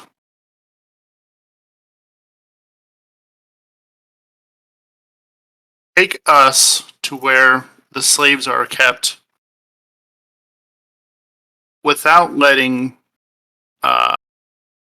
or trying to keep us hidden from your companions. Do my best, but you are as loud as a drider and as clumsy as a stone giant. I do not believe that you could sneak up on a sleeping Tarask, let alone my companions, but we shall try. Look to our newest companion, like, that's an interesting skill you have there. Yeah, I'm just gonna kind of shrug, maybe a little uncomfortably, but nod at the drow if he's turned around, and maybe look around at the group and see, kind of ask with his eyes who all is going to be coming along. Flightless will come along. Looking down to my jingly chainmail, I'm not sure if I should. If there's going to be a fight, I'd probably need to be there. Yeah, as much as my jingly chainmail will probably screw over the roll, I think I'm going to have to come as well. Because we saw what happened last time we split the party. I will cast Pass Without Trace, and we will go. Who's staying behind with the whammon?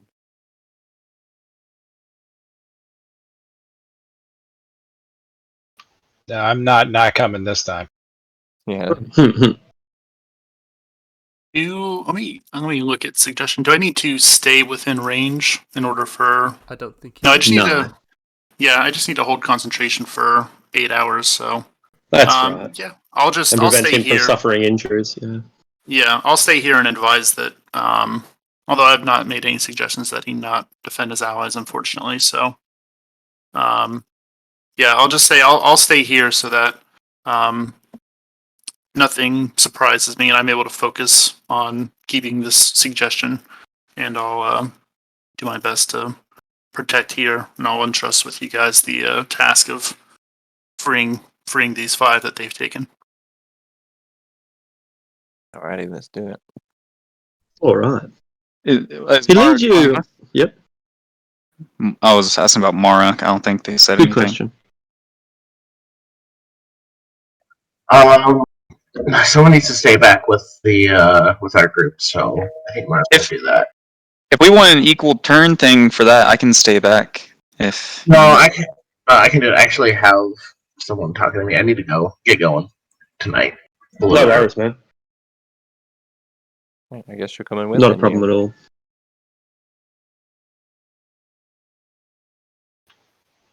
Yeah, All right. I actually had the same thing. I actually have to leave now myself. Have to head off. All right. Shall we Yeah. call it here? Since we're 3 down. Yeah, sounds like a good idea. Yep. Yeah, All that right. makes more sense. Say goodbye to the internet. Bye, internet. Thank you, internet. Goodbye, internet. Sorry, See you Allie. all next week, Care. everyone. Rest in peace, Allie.